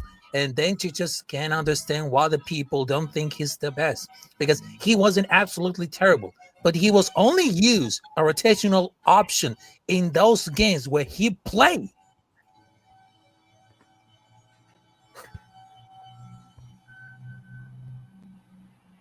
Yeah, that's my thoughts about like David White. Well, we were talking about David White. We were talking about Lalu and 4-2 and stuff starting at D tackle. That's what we actually was talking about. Okay. So the question is, there's a better chance of starting Lalua or 4-2. That's what we asked. But thanks for the input about that. Or Tonka. Exactly. So who do you think? Exactly. Between those guys. Exactly. Still waiting for an answer, but you know, we're gonna do that Jack Kenneth thing. You know, ask the question now, we get the answer in 3 weeks. Check back with us next week. Yeah, right. man. Oh my God. Hey, my 2 cents salute, brother. Thanks for coming in. Hey, how's it going? My 2 cents. What's up, mate? Too.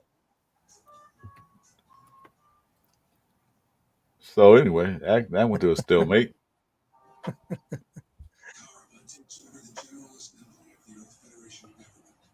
Oh, yes. Anything else you want to say, Ralph? When Ralph says choose violence, I get fired up. Yeah.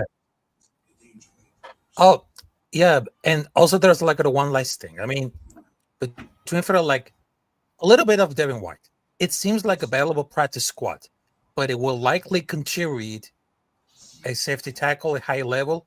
Sorry about that because he was committed, because I don't see him figure it as a regular linebacker. It doesn't work. Doesn't ball in all for the few years. It doesn't work out. Wait. Because is there being like an accountability? Probably. You said Devin White to a practice squad? This is a veteran. He won't be in a practice squad. They're not going to use him. They're going to cut him one way or the other. They're going to put him on a practice squad. I just thought it seemed like he was available practice. Valuable practice. I understand that he's a veteran. I understand. Okay. So you seem like you have a beef with Devin White.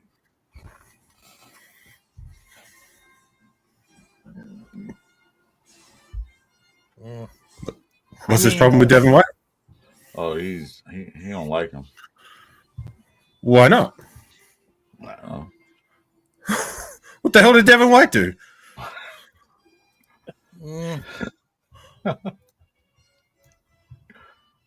Go on, Rafa. Why single out Devin White? Why? What's your? Oh my God. Okay, first and foremost, because I don't see that I have a problem with Devin White, but a lot of people say this is like could be like a bad sign, but I don't have a problem with Devin White. What I'm telling that I don't have a problem with him, because I understand he's a linebacker. He's a linebacker, but he has the guts to be like accountable. He has the balls to get in at the practice. I know he's a veteran, but he has the guts to get him better. So I would say, because I don't have a problem with Devin White.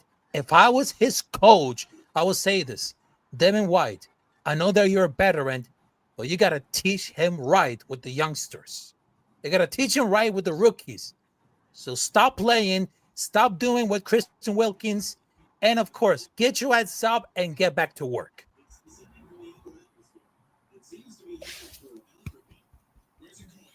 I don't have anything problem with that. I'm just saying. Okay. I get it now.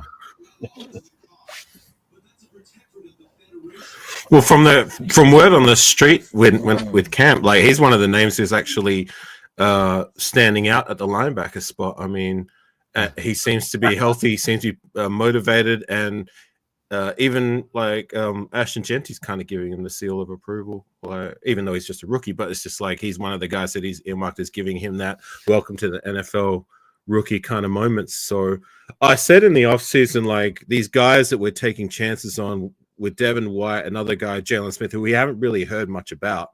But we have been hearing some things about Devin White. And I said, look, as long as if one or two of those guys can play well enough to be even like half or 3/4 of the player that they used to be, then our linebacker room will be in a good place. And it looks like Devin White will at the very least do that. I'm not sure where Jalen Smith is at. Like the fact we're not hearing much about him probably says all you need to know. But Devin White seems to be someone who's gunning for a starting spot, and I'm all for it. So yeah, the guy we should have taken before instead of not Christian Wilkins, Clee Farrell. Yes. Mm-hmm. That's what I wanted. I wanted Devin White. They took Clee. Like, yeah, good pick. I wanted anybody. That was in that range at the time. Yeah. Is Clee Farrell still in the league? Does he play for somebody? He was a rotational guy with us at best. He still is a rotational guy at best. Oh, I guess earlier this week, Devin White put on pass protection, put a good shot on Genty. Right. Kind of like a welcome to the NFL type of hit. Yeah. But I haven't heard much about him. I know today's presser, they had Pratt on the, interviewed him after practice along with Caleb Rogers also. And I don't know if did you hear that about him today, Caleb Rogers? They had him playing at center today in practice.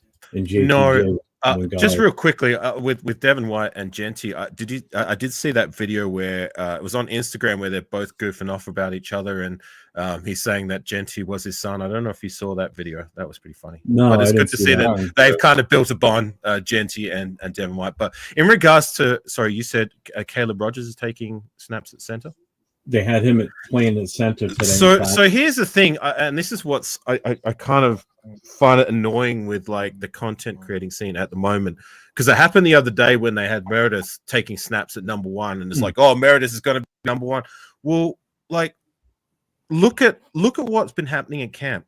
Different players at every different position have been taking snaps at number one and then going back to number two. It doesn't mean that they're going to start over, who should be our bona fide starters. I mean, like Meredith is not starting over JPJ. You know what I mean? So we need to calm down with that. You know what I'm saying? No, and we've talked about that. It's evaluation. It's talent. Right, exactly. So just because Rogers is taking snaps, and I'm glad he is. Like, see what he can do. If we need someone to fill the void in a pinch, then we've got, we have JPJ, we have Meredith.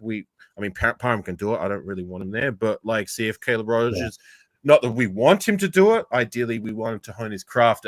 He's the guard, right? Not the tackle. It's Charles Grant who's the tackle. Grant's the tackle. Yeah. Right. So ideally, we want Rogers to hone his craft at guard. But like, this is what training camps for: evaluation, like seeing what they can do. Just because you're taking snaps at the number one spot does not mean, oh, the sky is falling, he's starting for us now. I mean, come on. Well, hell, they had Genty on punt return for one session. That means it's gonna be a punt return. It just of course, right. Zamir's going to be our starter, of course. Yeah, exactly. See, I told you Zamir was going to start. Right.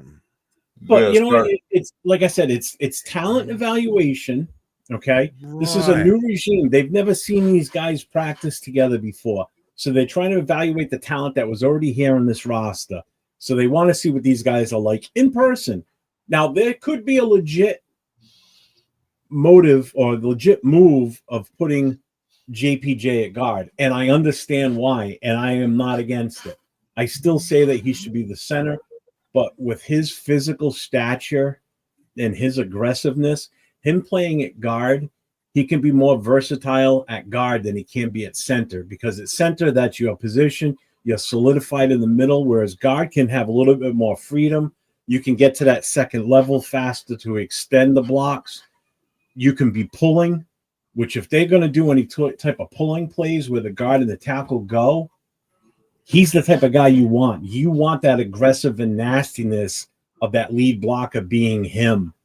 With Glaze following close on his hip or right behind combo right there, putting him at guard and being able to do that.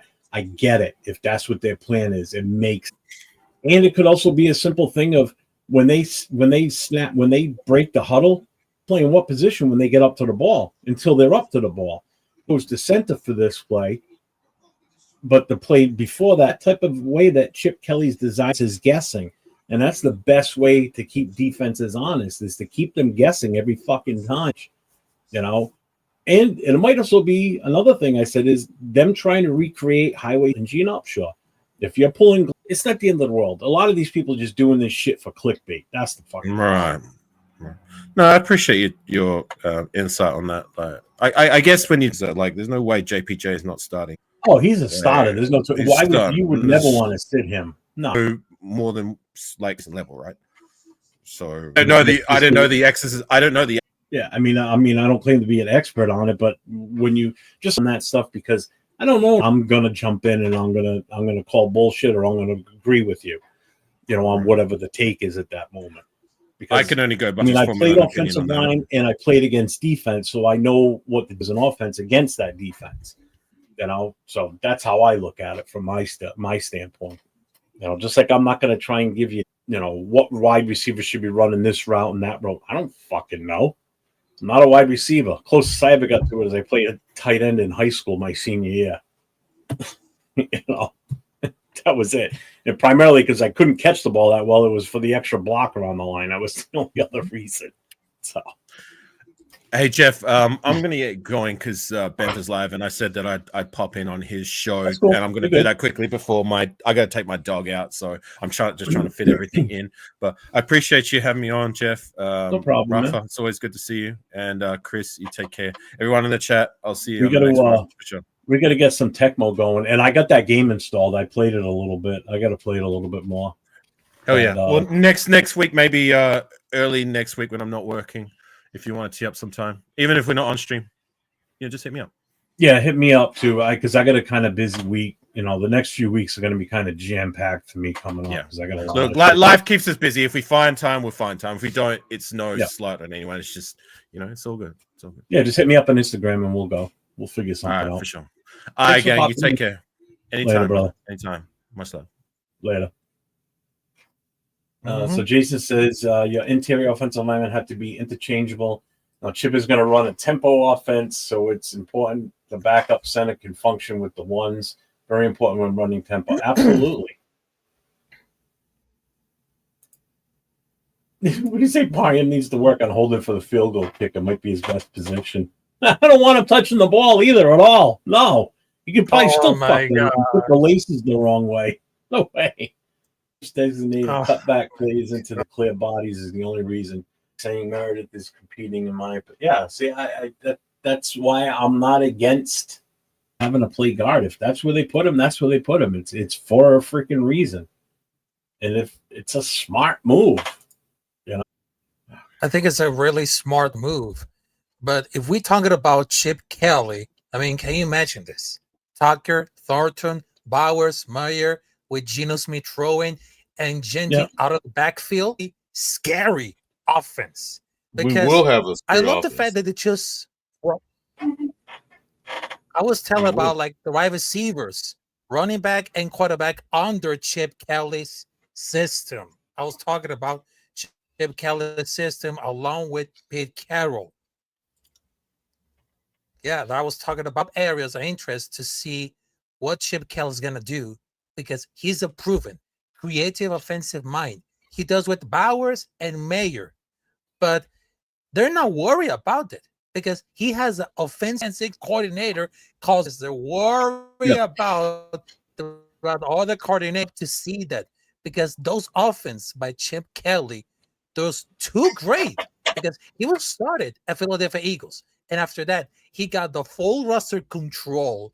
And there are no questions, there are no concerns. Because it's definitely. Because I think that about the offense is a bad spot to adjust once they're going to figure it out. Well, you got to look at it. The Raiders got weapons, more weapons now other than Bowers and Myers. They actually got more weapons there, and they got different skill sets and utilize each skill set these players have. So you don't know. You can have Tucker doing a jet sweep, because the speed, his takeoff speed is quick. You can, you got all kinds of things you do because you're going to make the defense fear a lot. They can't just stack the box and, because they know we got Genty. So that's another threat. And Mozart, he's back in camp because he just had a baby. So, you can't stack the box with two running backs because if you got Tucker on the outside with Thornton, and then you got Bowers over there, and then maybe another receiver or another tight end, you can't stack the box because one of these guys is going to break it open. And that's what Chip Kelly do. Or they might just put that out as a decoy and pull some guards and have Genty run up the middle. You don't know. So that's the option Chip Kelly has. That's what I'm saying. He's back to like a mad science man, making all kind of schemes up. And that's what Jill's trying to say, that they're trying to figure out who's the best player at the position, what offense that we're going to run. Yep. So that's I'm not worried about it. Either he starts center or he starts right guard. Well, we all know he's going to start somewhere on that line. Field on your offensive line. There's no question about it. DPJ is one of those five best. He's going to be out there. He's going to be part of this offensive line. He's too valuable not to be out there. He's too nasty. He's an integral part of this offensive line. He proved too much down the field, or what I don't know was a guard there. Having down the field blocking for your receivers. Come on. Because when Parham, like you said, we watched Parham last year, right there. But JPJ's halfway down the field with the other guys. Don't mind the move if warranted to field the best. To no end, everyone to include Pete disrespected JPJ research, Meredith's background, and then JPJ's. Exactly. He's not doing any disrespect to JPJ. No. It's just a evaluation right now. Works best. Whatever works best for this offensive line is what they're going to go with. And he's got 3 years with a 4-year option. So he's got 3 years to turn this team into something. We're already going positive. The way the team makes everybody feel. Like, I haven't seen Raider Nation this excited before the season starts in a long fucking time. Well, no, we were excited We were excited last year. Yeah, but not like this. This is a different type of excitement. You know, because you're seeing it in practice. Let's put it this way. There's been 0 fights in training camp right now. Yeah, they're a fight. There hasn't. Yeah, but nothing like we've had in the past. No, they have. It was Adam Butler and your boy Rogers had a little. Yeah, but that was just that was a little tussle. That wasn't. Yeah. I'm talking like full on offense, defensive, going at it brawls, which we've had before. You don't have that because I think the coaching staff, especially the head in the building now, you know, it's that embarrassment factor. You don't want to embarrass him. You don't want to embarrass the Shield. You know, and especially with all the fans that are there watching now too, because it's a completely open practices. Yep. You don't want to do anything because guess what? Everybody's got these goddamn things on their hands, and the last thing you want is more videos out there of this shit happening, and it puts the team in a negative light, and that's the last thing anybody wants that's within this organization. Well, we got rid of that element. We got rid of it completely. It wasn't fights, but they got rid of that element. So you don't need that. I like JPJ at center, but with his speed, I'm telling you, I think it's right. I think he's going to play right, if anything. I don't think he's going to be on the left side. Because if he's going to be on the right, then because most of your pulling plays are going to go to the left anyway. I think he'll be the right guard. Yeah, he played today. He played a right guard today. So yeah. So I don't care what they put JPJ, because it's not the JPJ Raiders. This is the Las Vegas Raiders. So he's a team player. So he's going to play for what Pete Carroll said. We're going to have you play right guard. Okay. Exactly what we're going to do. We're going to say, okay, and play it well. So he's a team player. I understand. But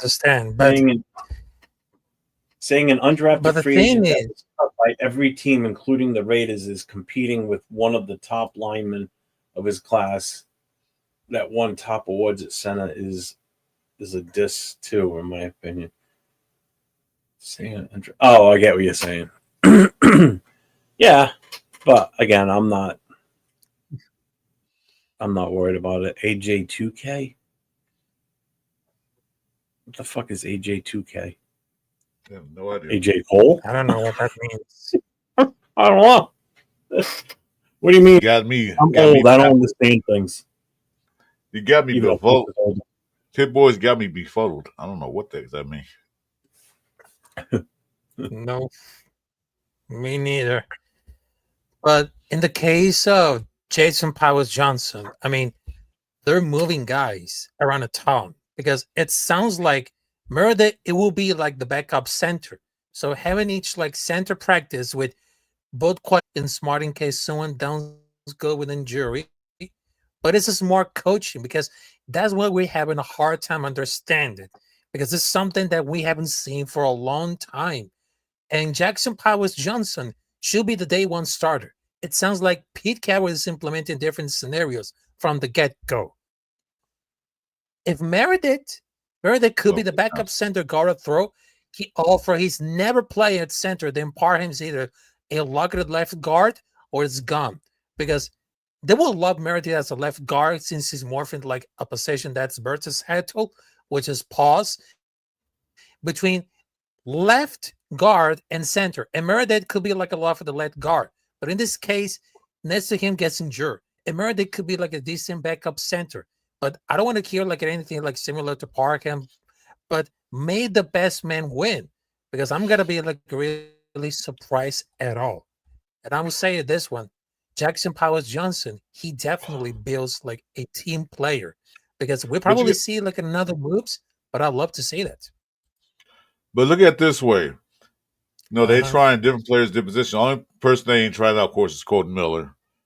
And what they're trying to do is establish, okay, what if one of these guys go down? Because at Caleb Rogers in the press conference today was interesting. He said, I can play all positions. I get it now.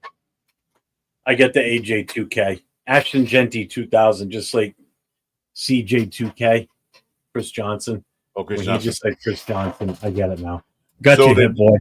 So they're doing it. They're building depth. They're building to see what they got, just in case this one person goes down, if something happened. They got to fill in. Because one thing the Raiders didn't do the last few years is build up depth.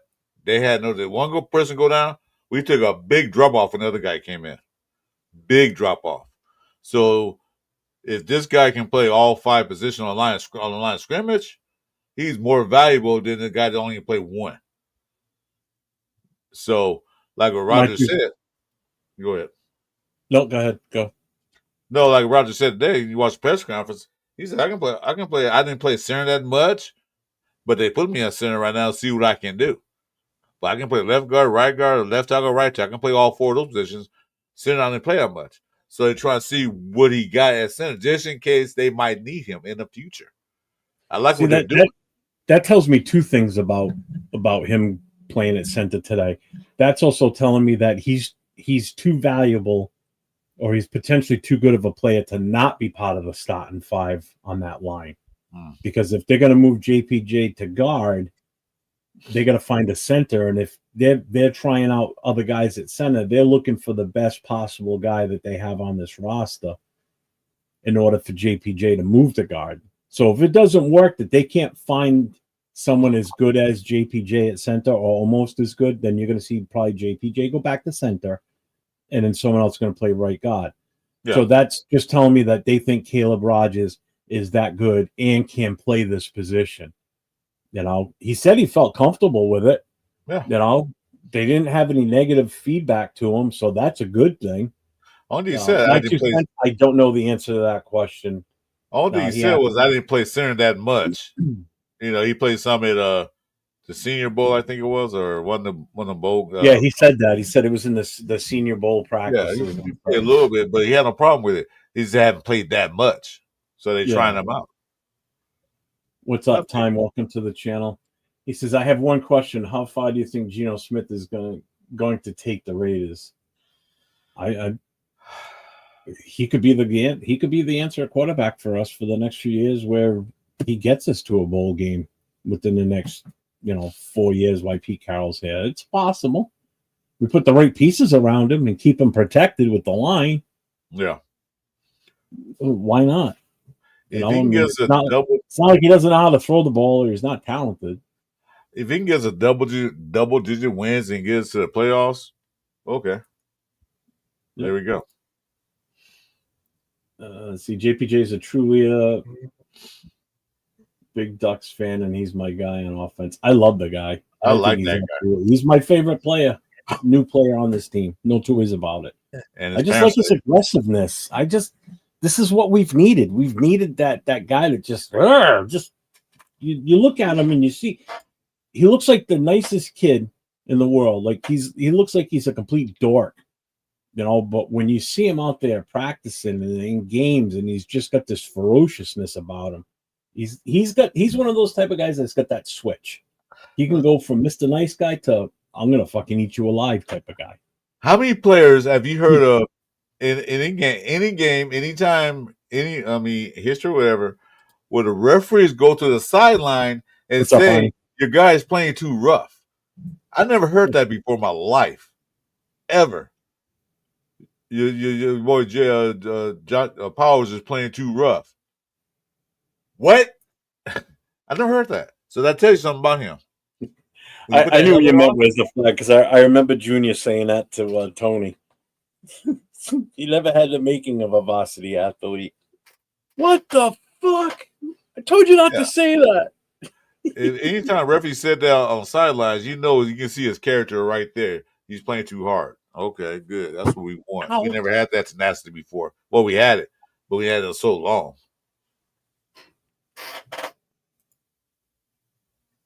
Thank you for the answer. My pops always loved the Raiders and how they were. Oh, shout out to your pop, man. He was a good man if he was a Raiders fan. That's for damn sure. Much respect. Make sure you're welcome here anytime, brother. Make sure to like, subscribe to our station sometimes. We'll be on tomorrow night as well. We appreciate it. And notifications. We appreciate it. I must put on positive weight this offseason. Yeah. Yeah, I heard about that. Put some junk in the trunk. Oh, you had to. He's definitely the same size as a damn tight end. He's not a tight end anymore. Oh, he's a fat ass. That's a fat end. Hey, a few more months, and I'm gonna be down to his weight. I'll be down to that 330 range, hopefully. Well, I gotta get under the 4 first. I'm right at I'm so close to being under 400. It's fucking driving me nuts. Just want to get there again so bad. Let's see. What's up, Anthony?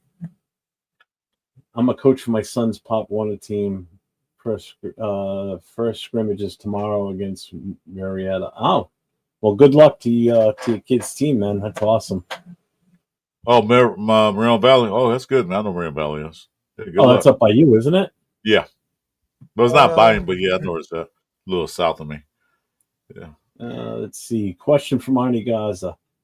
JPJ will help wherever he is needed. See you, Raph. Bye, Raph. Will help wherever he is needed. Is Meredith better at center than any of our guards in the natural position? That's why JPJ is our right guard now instead of Alex Kappa. Yeah, and we've been talking about this for a little while, Arnie. I don't know how long you've been in the watching the show, but basically, thanks, Tom. It's an evaluation of talent. Just to see what this offense has got. It's a whole new regime, so they've never seen these guys play. So a lot of this is evaluation of putting the best 5 possible offensive linemen out there. And if it means JPJ's got to go to guard, then so be it. Today, Caleb Rogers was playing center with the ones today. So that's Pete's philosophies. I remember he was at I don't feel right. It was different. Yeah, there you go. Right. I knew you were getting it. You said this don't feel right. But that's a Pete Carroll philosophy. Was at USC. I don't know. I really watched him when he was at the Patriots Jets, but he always had the best player playing. He didn't care where you came from, what your last name is, your number on your back of your jersey, or how much you getting paid. What college you getting paid, but who's the best player out there? I'm gonna put him out there on the field. That's what I'm gonna do. That's his philosophy, which I like.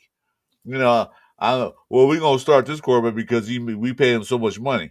No, he might not be the best player. He might probably get the best paycheck being the best player. Anthony, what's the name of the team? Yeah, let me know. He said his boy plays outside linebacker and wide receiver. Pop Warner? Yeah, they're out there. They got a lot of Pop Warner teams. Says, Cowboy fans seeing the same results we went with Carr when we paid him over Khalil Mack. Yeah. Yeah, I didn't like that, but that was the old regime. We don't have that no more. Yep. Arnie, another question here. Who are the best 2 guards on our roster?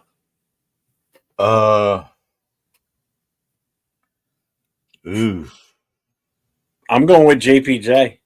If he's playing one guard. Of them. Huh? If he's playing guard. That's where they got him right now, so. Yeah. I'm going to go with him and probably Meredith right now. Yeah, they're Meredith getting on the left, JPJ on the right. If that's where he fits best. After JPJ, I'm gonna go with Caleb Rogers. To be honest with you, I think this kid's got a hell of a chance, man. What's up, 805? Hey, if I what's up? What's going on, man? Yeah, you're in Vegas right now, right? He lives in Vegas, so yeah. I mean, I was forgetting he lives in. I was forgetting he lives in Vegas. He says it all the time, but I still forget. Sorry about that. If I was forgetting in Vegas, I thought I was gonna live in California. You can tell he's the old getting shit.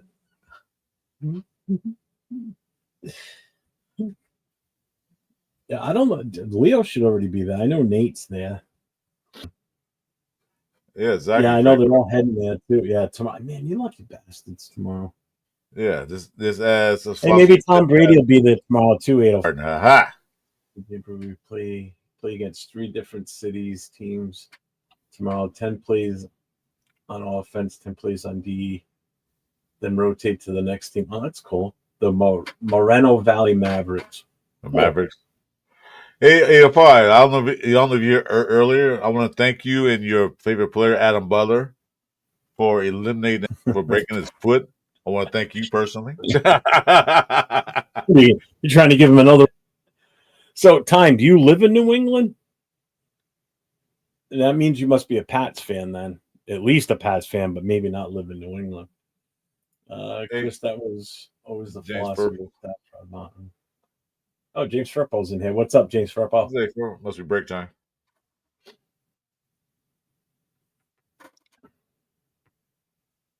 All right, so you live in New England.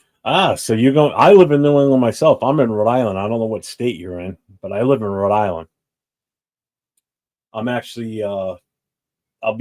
There's a bunch of guys that we do shows with, Chris and I, that are coming out here for the Raiders Patriots game. I'll be going to that game too, so I will be there. You come on down to downtown Providence Saturday night for a big Raider party. Walk into your Patriots gear, it'll go good. Hey, we're Raider fans, man. We're not violent unless you want to be violent. It's up to you. I am from Scotland. Who are the best 3 corners? I'm leaving that question to you, Chris. On team right now? No, the team for next season. No, on team right now. What they're saying is that Cam Richards is getting a lot of good reps. Porter's getting a lot of good reps. And then my Stokes. Those are the ones that are getting a lot of good reps on first team. So, like I said earlier, not the Cam Richards, what's his name? Corian Bennett. He's on third string. He played a lot of third string reps. So, Look who showed up in the chat. Who's this guy? Chris Fu Raiders Fu Chris. What's up, man? I haven't seen you in a while, man. Where the fuck have you been? You want to come to the show, Chris? You can come in. Yeah, give him the link. Put it in there. I'm going to send a link right now. As a matter of fact, anyone want to come to the show, welcome to come in. It's an open mic. Name your Pop Warner team that you played for. Sebastopol Bobcat. I didn't play Pop Warner, believe it or not. I didn't play football until my freshman year in high school. Pop Warner teams I could have played for would have been the Fairlawn Cardinals, or when I was a kid, Lincoln didn't even have a Pop Warner team. I would have had to play for the Fairlawn Cardinals, and they were fucking great team too back then. The kids. I could tell you're from Rhode Island by your accent, and Rhode Island is where I used to take my dates because they had the first Fire on Ice in Newport, Rhode Island is amazing. Yeah, till a bunch of people got sick at that restaurant, and then they shut the damn thing down. I've been there a couple of times. It was actually a pretty cool concept. Fire Ice? What was that? Fire and Ice restaurant. It's so hard to explain how they did it, but basically, you picked the protein that you wanted them to cook on the grill. Yeah, and you pick it, like you take it and you bring it to them, and then they put it on the grill. They had it out here. I don't know if it's still here. When you think about the whole concept, it's kind of gross in a way. Just like this raw meat sitting out there. Granted it goes fast and everything, but now I think about it, it's like Yeah, it wasn't that great of a thing to think of. Yeah. If you had any type of food allergies, you were kind of fucked because the grill is a big round fucking grill, and these chefs are standing right next to each other. And say you're allergic to shellfish, and this person's cooking, getting shrimp and all kinds of other seafood cooked, and the juices flow over to where your shit is, and you're doing all meats, and all of a sudden, Yeah.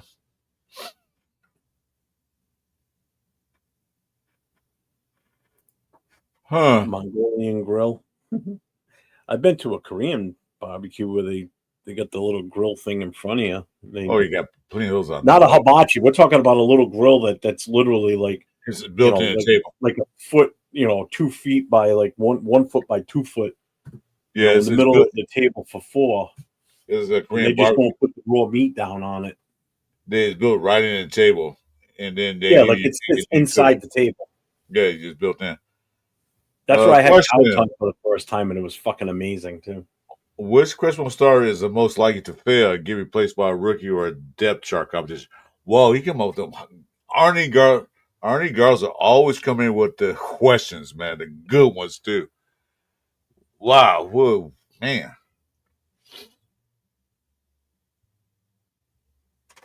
Which question? Well, there's already been one already. That was Zimmer White. That's too easy. There's one right there. Tucker? Maybe? Depends on how the rest of training camp goes in preseason. I don't know. I'm going to say that's a good one. I don't know. I'm going to say Jacorian Bennett. He's going to be replaced by either Porter or a second-year guy, Cameron Richardson. Yeah. So, I'm going to say that. Other than that, Rodgers could replace Kappa. Or JPJ. He won't. He'll probably take the spot, but he won't replace him. Yeah. Nobody plays JPJ. He's a starter.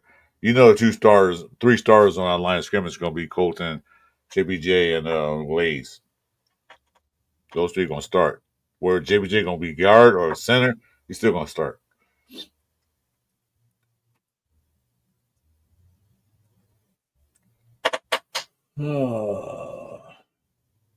Let's see. Where are we at here? Arnie says I would say Bennett or Kappa are in jeopardy. Oh, Kappa's definitely in jeopardy. That's what I said, Bennett. And Kappa, yeah, Bennett. I know definitely Bennett. He's like, going with the thirds. Because look at, he's not a typical Pete Carroll cornerback. He might be good, but he got hurt last year. James, I would yell out Raiders, but it's 11 o'clock and my daughter and her husband are already asleep because they're leaving at like 2 a.m. in the morning. They're heading up to Maine for the next week. Raiders! See, it's not that loud when you do it through the computer because I can hit the volume real quick and turn it down. But I can't. I can do it anytime I want to. I'm in my he shit, as you call it. I mean, they're upstairs, but still, it's sound travels in this house. Yeah, you in the house, so yeah. I apologize, James. Other than that, I would. I'll give you a Raiders. That's as far as I can go. Sorry, brother. I want my boy to get his football IQ right before high school. There you go. He'll get there. He'll get there, man. That running back, got rookie. I believe his name. It's Genty. Yeah, telling people to watch out for him. He might be really good. Well, you're going to get to see him week 1 of the season. So, if you're going to the game, I don't know if you go to the game or not. I'm surprised that game is not nationally televised because of all the storylines that's going to be involved in that. It's a 1 o'clock game. It won't be. Nationally televised games are usually the late games. Yeah, late game. Like the 4 o'clock, 4:30 games. No, they show. No, not 1 o'clock. Yeah, on my coach they do. Well, for you guys, it'll be televised because they're away. We get 2 games. Well, now it's more now because all the other channels doing it. No, we get the 10 o'clock game, which would be 1 o'clock your time, and then we get the 1 o'clock game, which is 4 o'clock your time. We get those 2 games. Then they got the Sunday night thing. So, we get 3 games here on Sunday. It's usually 2 games at 1 o'clock and 1 at 4. no. 2 different channels, obviously. Then the Sunday night game. So, which is nice because during the season you have a chance to watch 4 different games. But I've got the Sunday ticket, so I put it in multi-view and I watch it on 4 different screens on my TV when I'm home on Sunday. So that's great. We're in the past on all we got was just the 10 o'clock, the 10 o'clock game and the 1 o'clock game, and then Sunday night football. Still like that now, unless you have the Sunday ticket and all that stuff. James, are you related to Pompero Firpo? What the heck is that?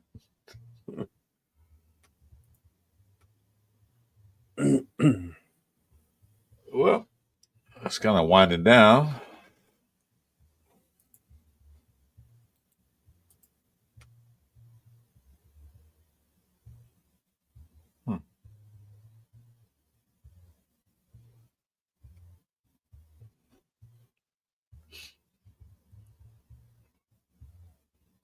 Let's see. Yeah, ESPN bought the right because they're taking over NFL Network. They're buying it out. Yeah. So ESPN going to have all that stuff. Well, I know Peter Schrager left NFL's Good Morning Football a few months ago. And I just saw an outtake from some shit that he did on a podcast. And it was once they moved to California, he was just going to wait out his contract. So his contract expired this year. And ESPN reached out to him knowing that his contract was going to expire, and they offered him the position. So he took it because he gets to stay on the East Coast. He's an East Coast guy. You know, he didn't like the whole California thing. That show is just, once they moved to LA, that show just changed. I haven't, prior to that, I watched it every goddamn morning. That was my routine. I'd get up in the morning and I'd watch it, you know, get my day going, you know, watching NFL, Good Morning Football, and it changed a lot in the last couple of years. It has. I don't even watch it anymore. It has changed. You know? The good, all that Good Morning, all that, not Good Morning. I forgot what they call it. The one they had on Sunday morning, early Sunday morning. I used to watch it all the time, right before the game started. But it is like not the same because you know you got Terry Bradshaw and them guys doing it on Fox and other guys doing it on NBC and all that, or ABC, whatever, CBS. They were good, but I like to watch NFL Network one. But it changed. I don't know whether bias or what was, but it wasn't the same.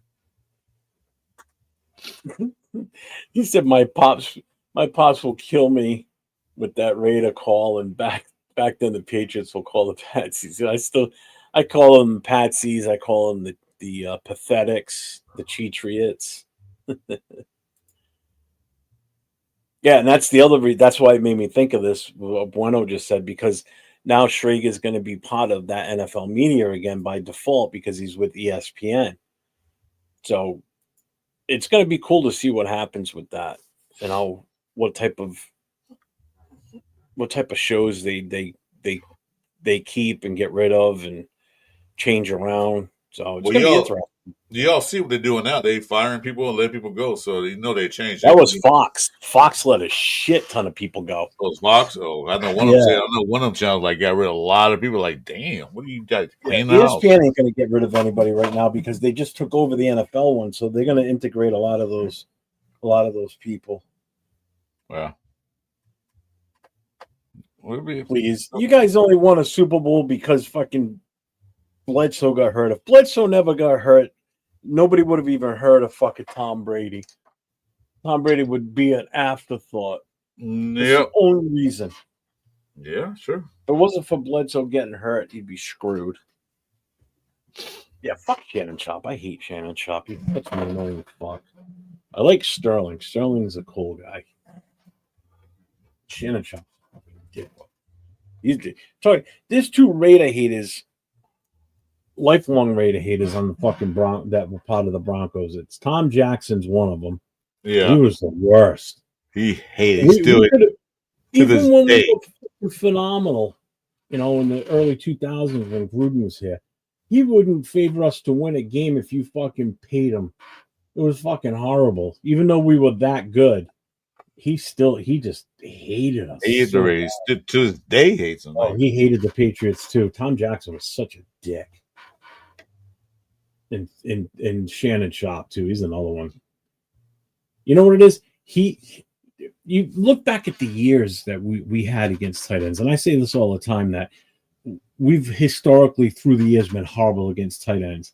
Now let's go back. You got fucking Antonio Gates killed us for years when he was with the Chargers. Shannon Sharp would kill us when he was with the Broncos and with Baltimore. Then you go on to Kelsey. Don't forget Gonzalez. Yeah, well, I was going to say him too. And Tony Gonzalez and Kelsey, both of them. Like last year, perfect example. Kelsey had done shit so far in the season. As soon as he played us, and I said this before the game, I said there's going to be a get right game for fucking Kelsey. Sure as shit. He had a fucking great game against us. Never fucking fails. If you're a tight end and you're having a good season and the Raiders are on the schedule, guess what? You're going to have a good day that day and you'll be okay the rest of the season. Yeah. If you're in a slump as a tight end, play the Raiders, then you'll come out that slump. Yeah. Jesus Christ. Yeah, we can do shit. Just historically are not good against tight ends, no matter who's on defense and who's the fucking coordinator. It's fucking ridiculous. It's like, talk about being cursed. Tight end just kills us every time. Yeah. We made all those tight ends into Hall of Famers. Jesus, by playing us. Yeah. Tell me about Russ Francis broken. Okay.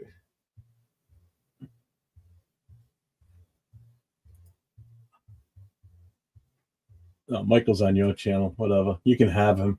Yeah, they can stay. What's up, Alec? What's going on, man? Yeah. I got my moderators, Frank and James gone, but where's Bueno? He's not even my channel. Yeah, backup QBs too. Right, he's right too. Look what happened. When fucking Red Rifle came in and fucking pranked us one last year. No, remember last before last that guy from D2 school came in and beat us in Chicago. How about fucking Baker Mayfield shows up in fucking LA on Tuesday, plays against us that weekend and beats us? Yeah. I'm talking about that Chicago Bears game where the guy from a D2 school come in and starts and beat the shit out of us. Like, and then what the coach say? Oh, they wasn't prepared. Motherfucker, you're the head coach. You're supposed to prepare your team for the game. How about the 2023 season when the fucking Colts had Jeff Saturday as their head coach? Never coached at any level whatsoever. Yes, and now was the fucking head coach of an NFL team, and he fucking beats us. He was a high school coach. High school. He talks about every time he's on a special guest on one of our talk shows. He brings up all the time. Like, damn, you stop. Detroit guy says, all right, this podcast has been freezing, so I couldn't come on, but now it seems to be all right, Jeff. Oh, you having issues with it, man? I thought it was on earlier. I was starting to get fucking mad. High school's first game, yeah. That's right. He was a high school coach. Sorry. High school coach. He head coach of the coach, and they beat us. Like, goddamn.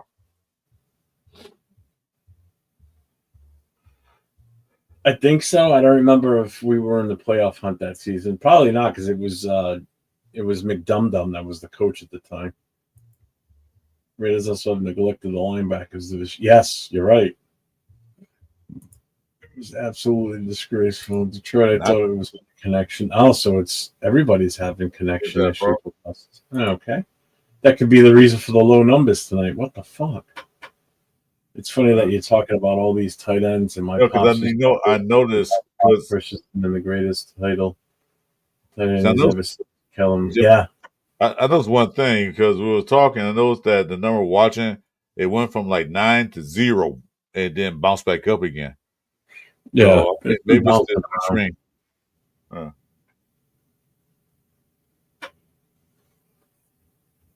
Yeah, Kellen. It's Kellen Winslow. Yeah, Kellen Winslow. I forgot about him too. Oh yeah, hell, he In the '70s, it just destroyed us. another Hall of Famer. Yep. Hey, Look at this character. Guess who? Give me the thumbs up. Oh, never mind. I'll put him up top. What's up, man? How you been? Yeah, fool, what's up? Good, fellas. Oh, man. Long time no see, man. Where you been? Out here slaving in the heat. Yeah, it was like 110, I heard. Not that hot.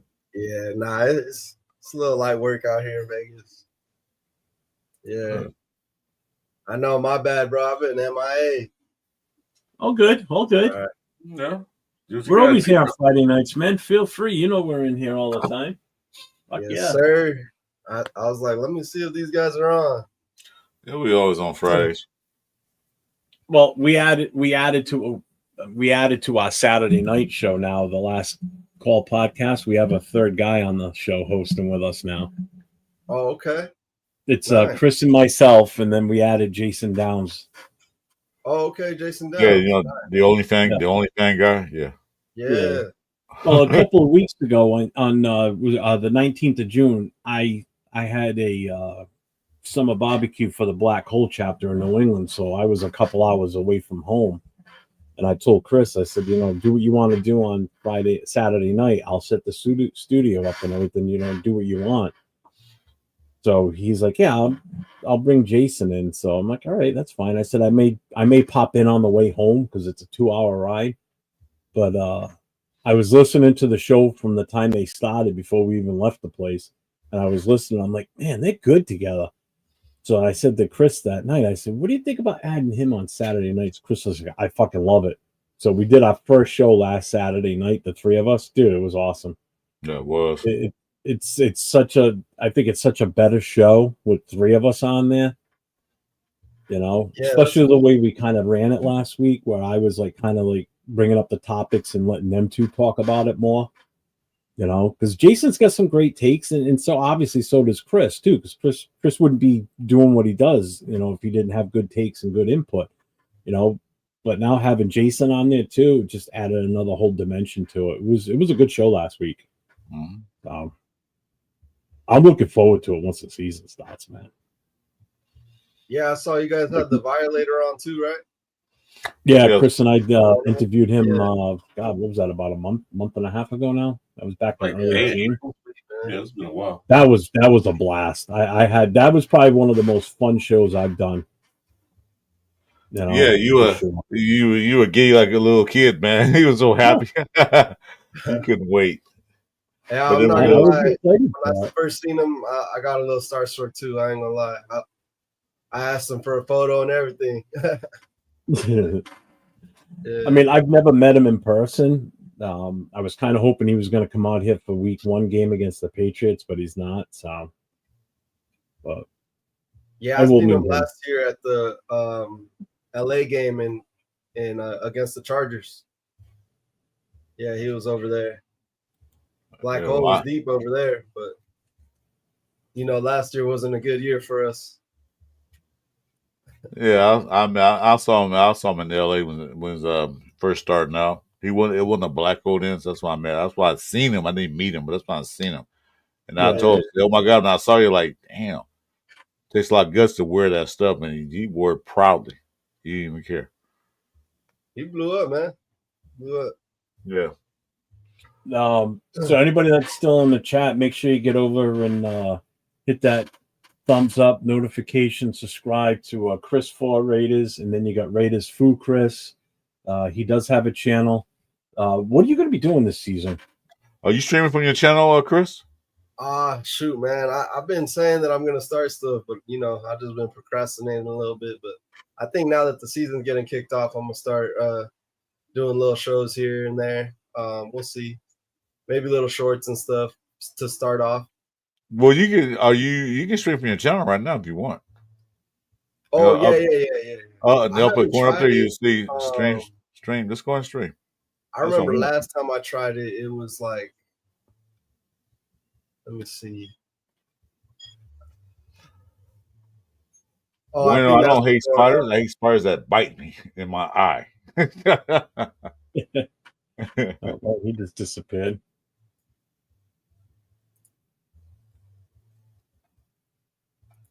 But you always got to bring up the past, man. Why you remind me of spiders, man? Jeez. Was on Madden. What more can you say? Is he really on the new one?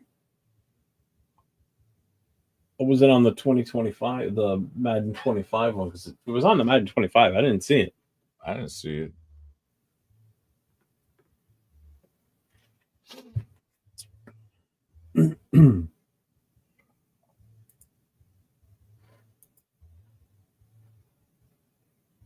Oh, the old one. All right. Oh, okay.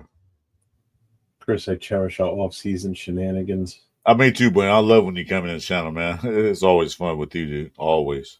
Oh, that far back? Madden 11 or 12? Holy crap. He was on the cover? Oh, I don't remember that, then. Hold on, man. Again, I hadn't played Madden in a long time.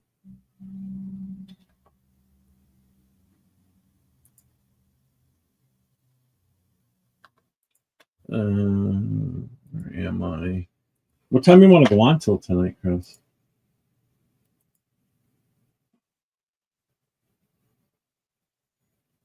Hello? Yeah. Don't matter to me. Wait a minute. I'm looking for something right now.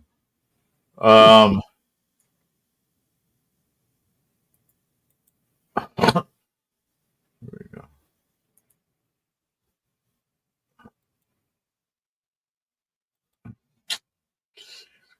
Where did I put this stuff?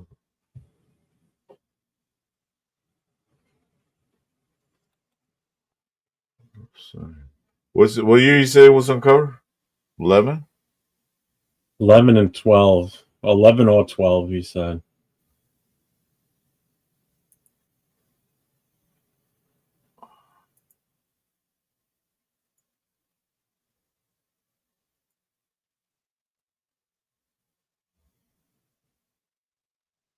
I got the covers here. I don't see them on there. Oh, he's back. Yeah, you see, I don't think I was signed into my StreamYard thing, so I couldn't do it. I'm on now, though, I think. Yeah, he's streaming. Yeah, I'm getting ready to take the kids tomorrow to the open practice. So you're going? Yeah. Nate's out there. LV10, Leo, Jay. Nice. Severe's out there. Not Severe. No, I think Severe is going. I thought they said that last week, but Rundown's out there too. He was a fan of Rundown. celebrating. Yeah, I haven't met Rundown. I know for sure I'm gonna meet up. 805 and Leo probably. I don't know. I'm assuming they're all gonna be together. I'm not sure.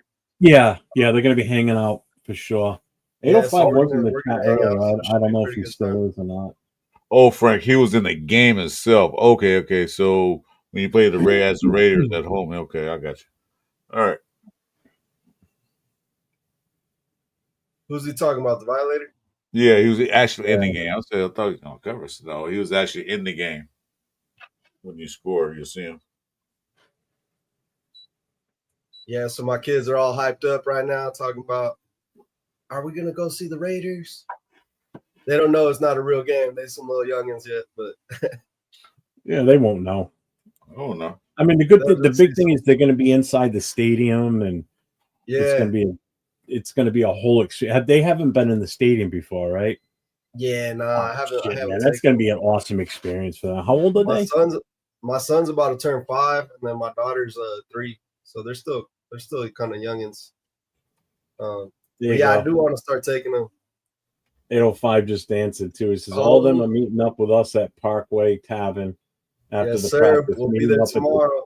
Meeting up at the Torch when the doors open. Up to Parkway on Decatur. He said they're meeting at the Torch when the doors open, so just go to the Torch. Yeah. I've been chopping it up with 805 earlier. Save me a seat. Yeah. My fat ass needs 2 seats. Wish y'all were out here, man. Jeff, you all the way across the continent over there. I know, man. I wish I was. I wish. I want to go so bad, man. Maybe one of these days I'll save up to come visit you. Well, you know what is, now that I'm part of the Black Hole too, and I'm the president of a chapter and everything, it's like being there for that week 1 home opener they're pushing it so hard, the Black Hole. You know, we got a president's meeting Tuesday night, and you know, they're going to announce a lot more stuff that's going on that weekend. So hopefully we'll be able to talk about it afterwards on our Notorious podcast Tuesday night. It's like now I want to be out there more than ever, but I can't afford that. I can't afford the hotel and the flight and the tickets and all that. I just can't swing it. Yeah, it gets heavy real quick for sure. Yeah, it's not cheap. That's why Jeff needs you guys super chats to do more awesome Raider shit. Yeah. I need some big ones like Mitch gets. Yeah. I ain't gonna yell out that bang shit either. Oh, come on. At least a little bang. No, just I'll tell you what, it's just somebody send Jeff $100 super chat, I'll drink a shot of Jack Daniels out this glass full. Oh, check this out, guys. Oh, you got the Woodson bottle? Did you get the patch too? Oh, you got an autograph. You got an autograph one.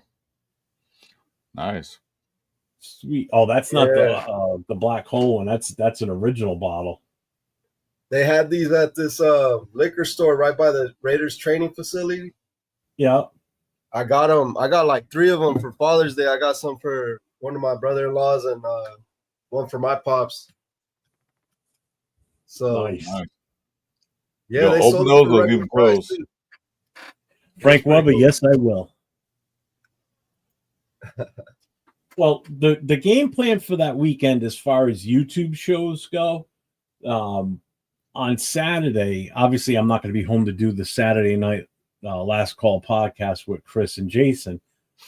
I'm going to be at the pregame party in downtown Providence. So the plan is that Chris and Jason will go on live earlier in the day on Saturday.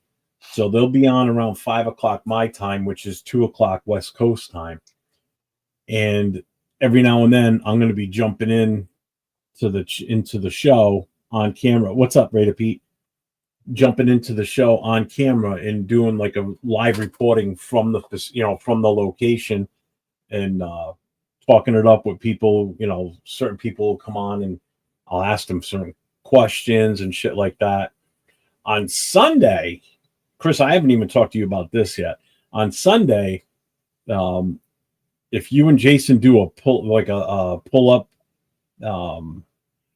watch game party online live, I'll come in during the game too. Yeah, we'll talk about that. Yeah, I'll give you. We'll do exclusive video from the stadium during the game. So I'll definitely be doing. Yeah, me and Jason working that out right now. We're in details out right now. We had talked about that, and also gonna be up to you when you figure out what we're exactly going to do. Yeah. So we're still working on that. Yep. So we're definitely going to be doing that shit. So there's going to be a lot of content to be had and to be distributed to everybody. So make sure you tune into, my channel, Chris's, check us out because we'll be active that weekend for sure.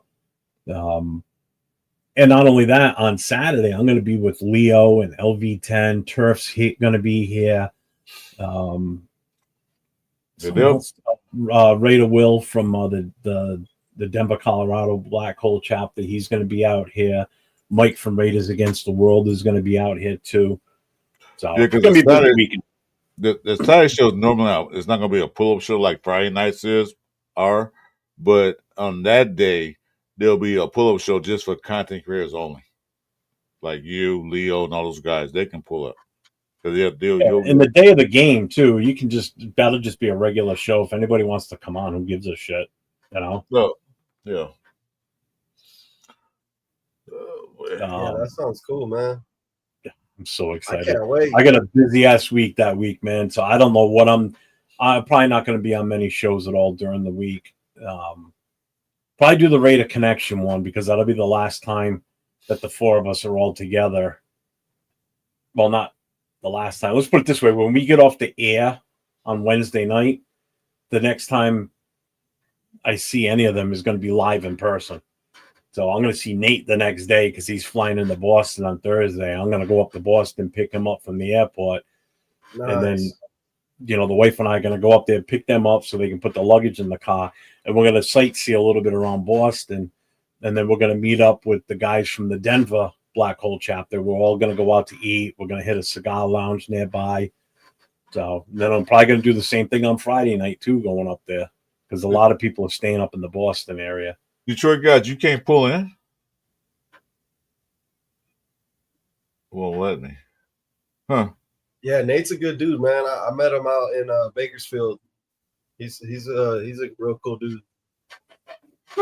Well, you know what? What you can do? Tickets to that Cowboy game, man. What you can do is copy and paste the link, put in your address bar, and then try it that way. If you can't pull up to the thing, sometimes I don't know why it does that. But Detroit guy, you're not coming in. You always say you won't.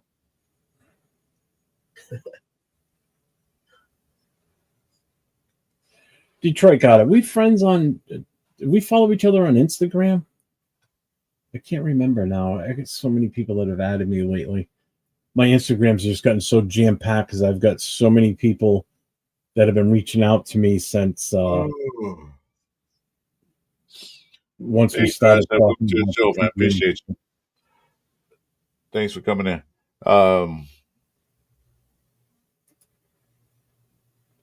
Yeah, sometimes you put in a link.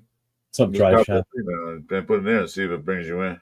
Well, that's what I was saying. If he hits me up on Instagram, I can just, I don't remember. Oh, no, you know what? I know where I'm friends with him. Hold on. Is it here?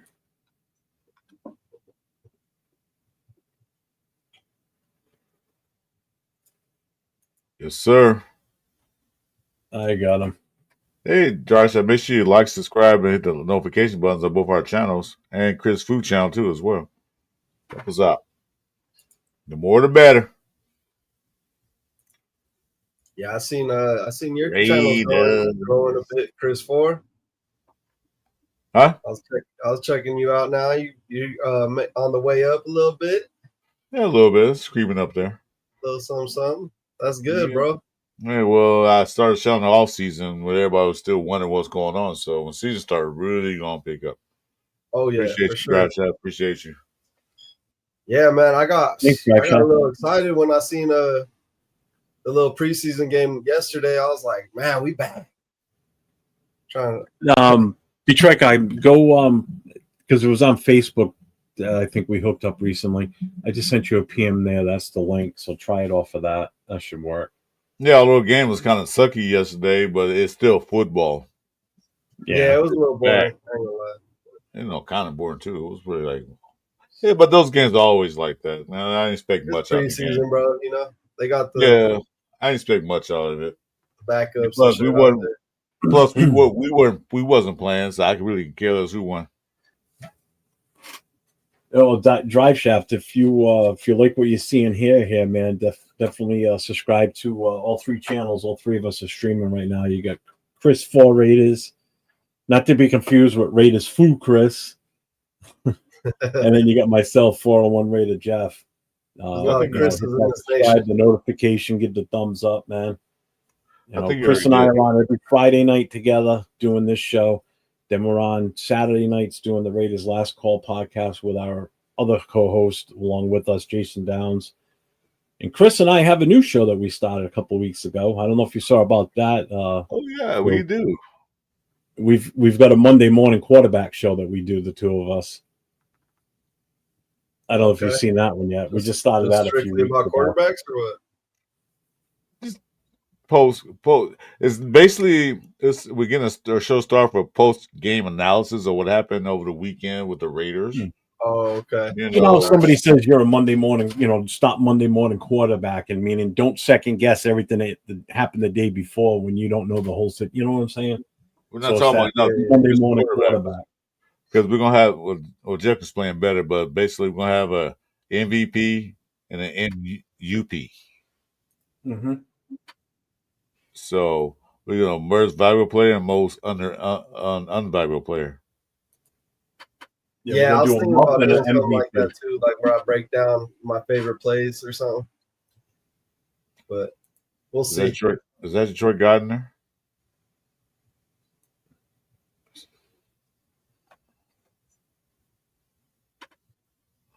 You gonna add him to the stage? What? You gonna add him to the stage? Yeah, go ahead. That's him. Mr. Mika Pixless. What's up? What's up, fellas? What's up, gentlemen? What's going on, man? Hey, I thought I'd pop in for a second, you know what I'm saying? Hey, and for you people in the chat, no Chris jokes. I am not his son. I know we look alike. You know what I'm saying? Oh. Okay, I'll tell you what. It's just like, here we go. Hey, that's right, baby. You know, I just be playing with you, man. You know, it's all shaved over here too. Oh, mine is that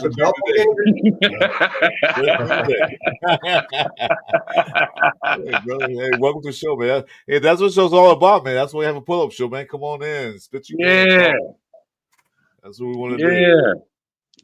I didn't catch y'all earlier. Like I said, Jeff, I was trying to get on earlier, and it just kept on buffing. Y'all would talk for like 4 or 5 seconds, and then it would buff for 2 or 3 minutes. And I was like, "Oh man, it's something going on today." Because y'all show don't never do that, you know. No, I've never had anybody have issues like that. That's weird. I think Bueno said that his was doing the same thing. So yeah, he just upgraded StreamYard, so I don't know is the connection ready yet, but he just upgraded. That shouldn't change anything. Yeah, I mean, it's kind of different. Like when everybody started doing all this type of streaming during COVID, and they would put their streams in the chat, it was just like a direct thing. You would just hit the button, you would just hit their link in the chat, and it would just go straight to the StreamYard. Now you got to punch it all in and stuff, Chris. Well, you know what it is? It's because we're in this vertical. When we're in the vertical, the links don't work. In the chat, like when I post something in the chat, what's up, Rebel? The links don't work in that manner. If I pin it to the top, it should work. But if we're in like the big full screen view, whatever I post in the chat for a link, that usually works. But in the vertical like this, it doesn't work right. It's fucked up. Oh, okay. But the vertical, the only reason we do the vertical is because it pulls in more viewers. It hits a different metric basically in the algorithm, so it brings in more people to experience, you know, Raider Nation. You know, which is I try to go to you and Chris's chat to even thumb up everything so y'all both get. Yeah, that's awesome. I do that all the time too. If I'm watching the show, like if I watch 805 and the guys on Sunday night or whatever, I'll go to all 3 channels and give the thumbs up. Spend a little bit of time in each one. You know, appreciate that. Gotta spread the love. For sure, Lou Gossett.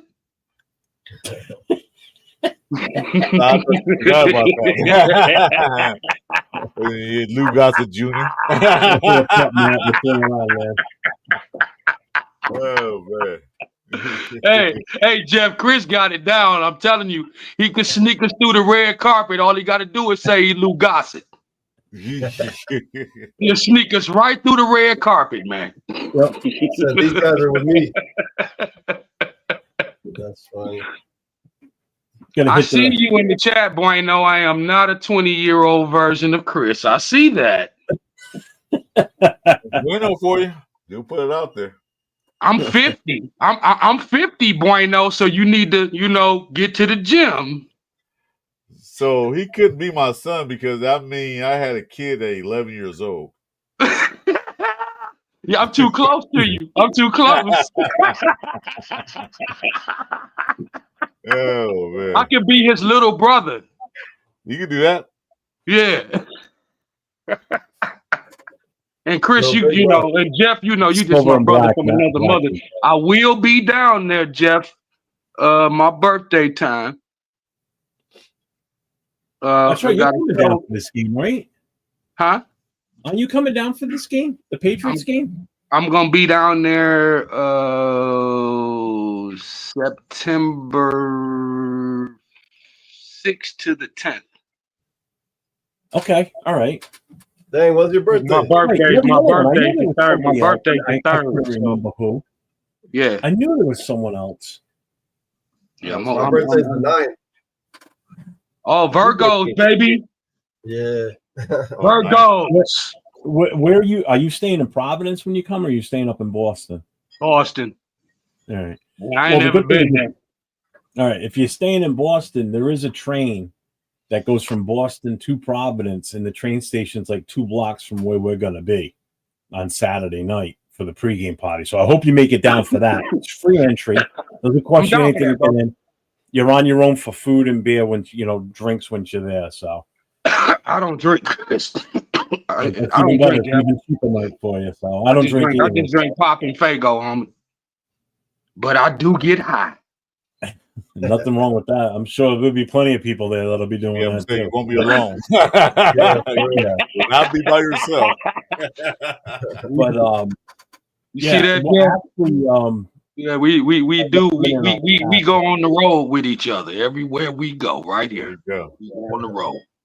And then also, if you're staying in Boston, the last train going back to Boston will leave Providence at like 11 o'clock at night. Okay. But the party ends at 9. We need to be out of there by like 10 o'clock because they got to clean up and shift for they got like some sort of wedding reception or something going on at 11 o'clock at night in that location. So we have to be out of there at least by 10:30. So you'll still be able to get out in time and catch the train back to Boston.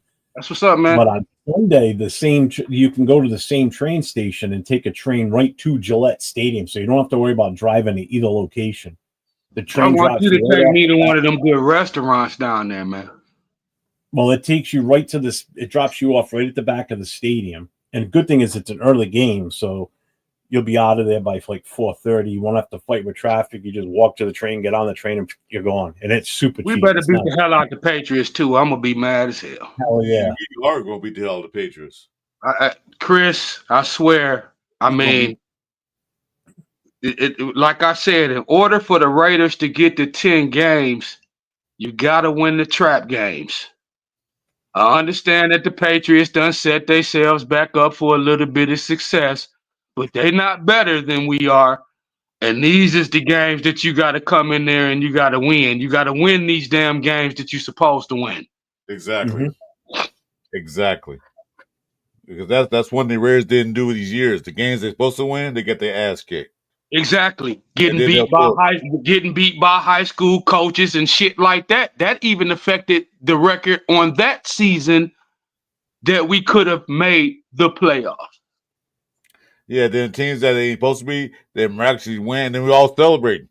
Yeah, but our record says 4-13. What we celebrating? And you know what's ironic about that ass whooping that we took about that high school coach? Who was the quarterback that whooped our ass in that game? We just got rid of the bastard, Jeff. Minshew? Gardner Minshew. Yeah, Minshew. He threw for a career high on us that damn game, man. He looked like he was Brett Favre or something out there. And that's what made the Raiders decide that maybe we should get Gardner. Not a good idea. Yeah, and that's the thing. And everybody thought we were getting that Minshew. But like I've always said, you got to remember. It was just one game, Jeff. How you gonna get somebody for one game? This is only one game. He didn't play like that the whole season. No, just like we got Jimmy Pornstar, he didn't play worth a shit. Yep. All he did was come over here and get paid. Let's just keep it real. Oh, Jimmy Garoppolo just came here to the Raiders, got paid. Is he still playing? Is he even still playing football? Did anybody pick up Jimmy G? Yeah, he might be starting because what's called is hurt. Later as the starter because Stafford's hurt. Stafford's hurt. Yeah. Oh wow. Well, Devontae been talking smack that he's happy with Garoppolo and all this. I'm like, bro, man, come on, man. If you even breathe on the boy, he hurt. He fragile, man. He's soft Glass as a little rose. Yeah, that Jimmy Glass. I always thought that he was gonna be a poor Raider. I get it, man. We ain't got as many championships as a lot of as Dallas or Pittsburgh, but we got some. And if you look at them championships of the teams that we beat, those was historical teams in history. Every Super Bowl we won, we were always the underdog. The underdog. We were never supposed to be the Vikings in the first one. Hell no. The Eagles, because we were a wild card team. We were the first wild card team to go to Super Bowl and win it. Yes. We weren't supposed to beat we weren't supposed to beat Washington when I was a kid and first moved to California. We weren't supposed to beat them. They just finished beating up on Miami in Super Bowl. They said the Redskins are going to roll over the Raiders. And what we do, came out and spanked their ass. We were supposed to get our ass kicked. Just like the Minnesota game, the 76 Super Bowl. We weren't supposed to win that one. Minnesota was supposed to destroy us. No, that Minnesota defense was a monster. Yeah, and we I was there for that shit. Like, we ran right through them. We ran right through their ass. Yep. So I'll be right back. I got to take a leak, get a new coffee, and have a cigarette. So I'll be back in about 10 minutes. Okay, cool. I'm glad I can sit here and just smoke my cigarettes while I'm sitting here with Chris. Yeah, I can't smoke in the house. The wife will kill me. I'm close to the back door, man. I just blow it close to the window. No, I'm in my Raider cave, as Jeff called it, he shed, but I'm on a shed. I built this purposely for this. Okay. You got a man. You got a man cave. Yeah, it's one of those tough sheds. Oh, okay. Yeah, that's what's up. I wish I had a man cave. It's my hideout case. I don't feel like being in the house with a wife and kids. Like, you got the back cave in the back. You know what I'm saying? That's what's up. Hey man, I like how you got the room decked out, man. Appreciate it, man. Both of y'all got all the Raider gear up there on the room. Yeah, a little something.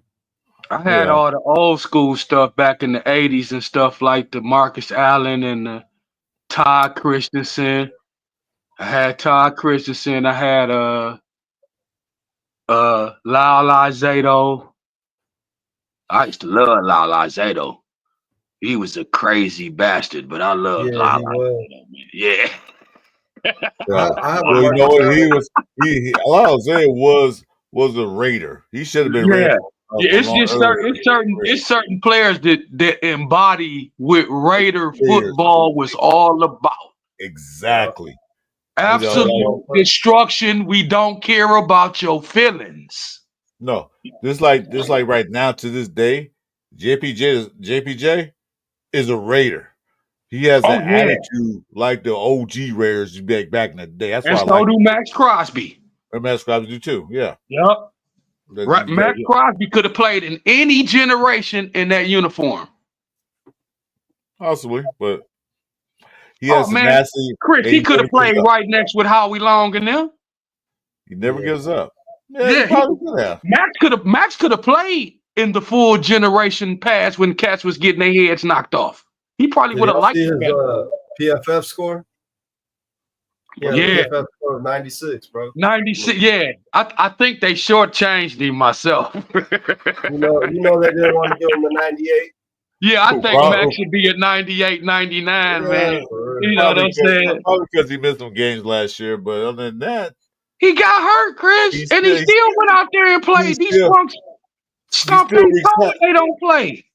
He still wreaks havoc on the offense because they know he's out there. They don't know. So with a bad leg, he had a bad leg and was still getting sacks. Well, he still wreaks havoc on offense. You got to protect Max. Is the type of player you got to protect him from himself. Yeah, because he will keep playing. Yeah, he don't. Yeah. He a throwback. He a throwback generational player. Max don't care about that money. He like, I already make money. He wants to be on that field. Yeah, he wants to play football. Max know what it feels like to be homeless. So this money that I got, I'm good. Max wanted the ultimate goal to be a champion. That's what he wants. That's what he's striving for. You know, he been on a lot of sorry ass Raider teams back in these days.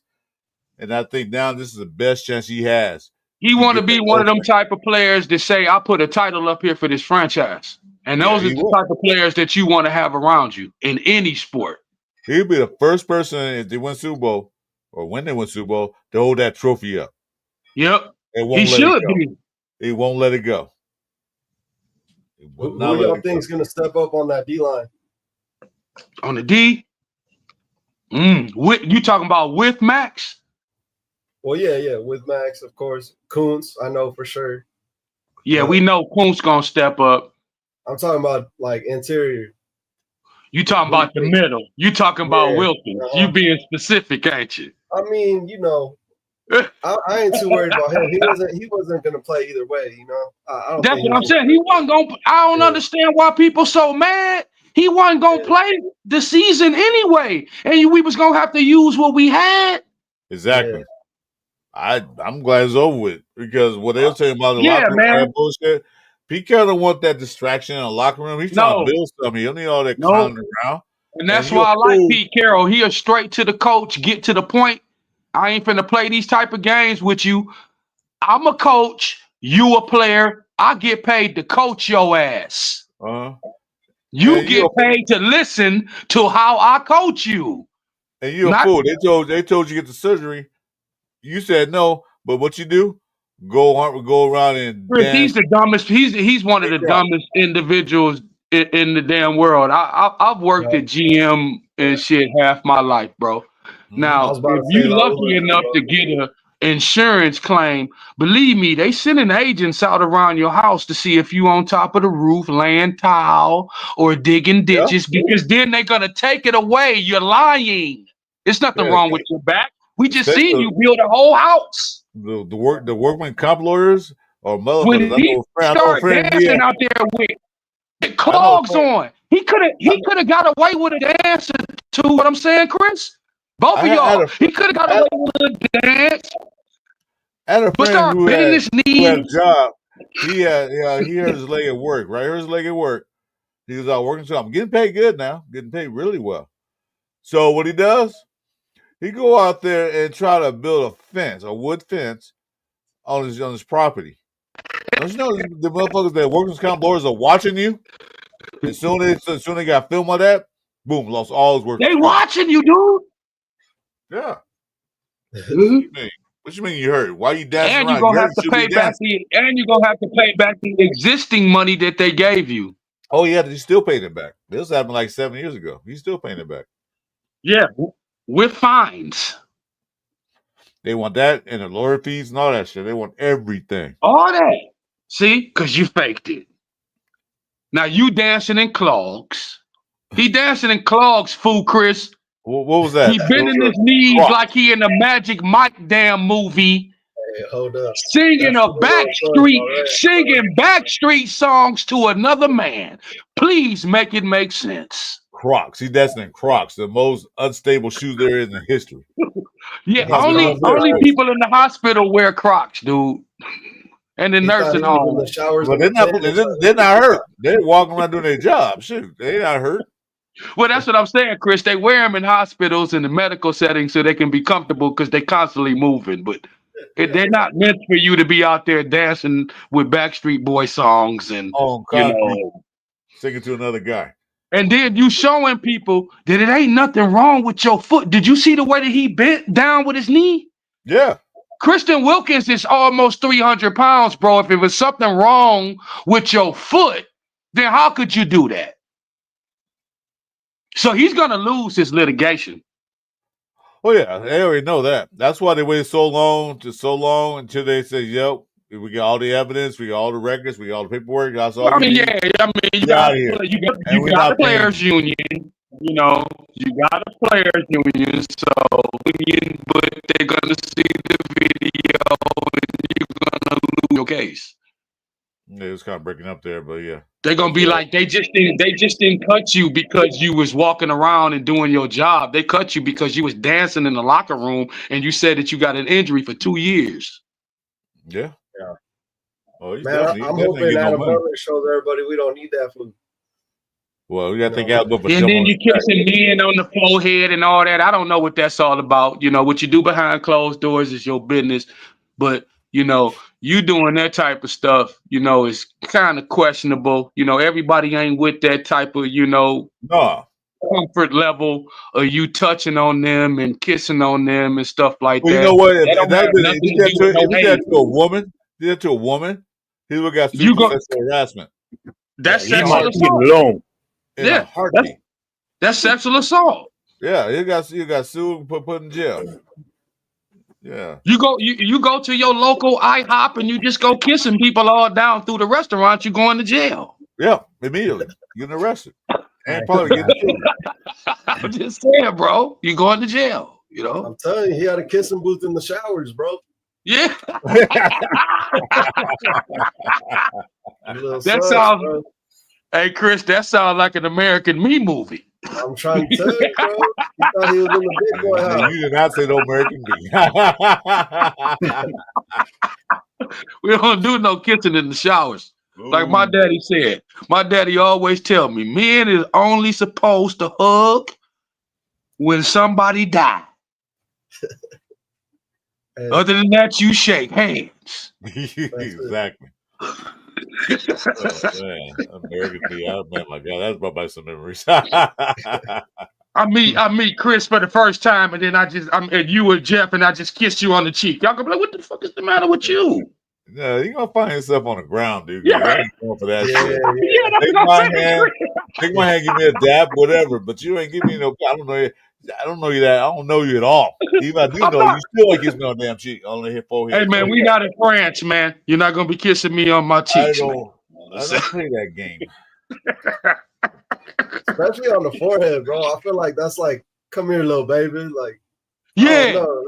I didn't even play the butt smacking when I was a teenager. When you played basketball, don't do that. Oh, Stacktown's here. What's up, Mike? We pounded that and stuff like that. We didn't. Yeah, we don't do that. We don't. There's certain things. Kiss me on the cheek. I might turn my mouth towards you, so you never know. Hey, you never know. You know. I'm kidding. Trust me, I ain't fucking doing that. Bueno, sorry. Hey, Bueno, it's not a walking stick, it's walking cane. That motherfucker's metal, so it's gonna hurt. You don't feel it. Look out. That's right. I heard they're looking for guys that kiss men on the Niners. Hey, boy, it won't break my cane. It's gonna break your head because you'll get that fuck back. I had a supervisor try to do that before, and I had to like hold up, homie. You know, we don't do that. We don't. He tried to touch. No, he tried to touch my face with his hand. I was like, oh no. I said, grown men, you don't touch another grown man's face. Yeah. I said, what's the matter with you? Yeah, all grown men touch my face will be a dentist or a doctor. Yeah, you can do that because you have. I don't even let women touch my face. No. Maybe the only person that can touch my face is my mama. This is a guy with seizure on his injury. Yeah, we know about the injury, but him doing those antics in the locker room didn't help his cause. No. So we know about the injury, but we know that it's more that happened in that locker room. It's just that they just macho men, and they just ain't gonna say he did more than kiss somebody on the forehead. Believe me, he ain't just get fired out of human resources for that. He did something more, but they ain't gonna say nothing because they all men. They're not gonna, yeah. And they feel coochie that they even got this far that it's out in the news that he got fired because he kissed somebody on the forehead. Hey, Paulo, welcome to the channel, man. Hey, you know what's the main reason I'm not tripping though? None of the players look like they're tripping. No. You know what I mean? Nobody looks like they're gonna miss them or nothing. So it's like if they're not tripping, I ain't worried. Hey man, I look at Max's podcast all the time. He ain't even mentioned it. Well, you know, he said you can't miss. You know the old saying, you can't miss what you never had. How can you miss something you never had? He wasn't there only 5 games, so why can't 5 games? That's it. All we got is 5 games from that man. He wasn't there, so how you gonna miss him? Yeah, that's it. I'm not missing him. I'm not. No. Hey, Sacktown and Rebel, check your Instagram. I sent you guys something. Because years ago, we would have held on to a player like that and hurt ourselves. Yeah, exactly. Yep, they sure did. Old regime, well, he's going through problems. We'll give him help, and No.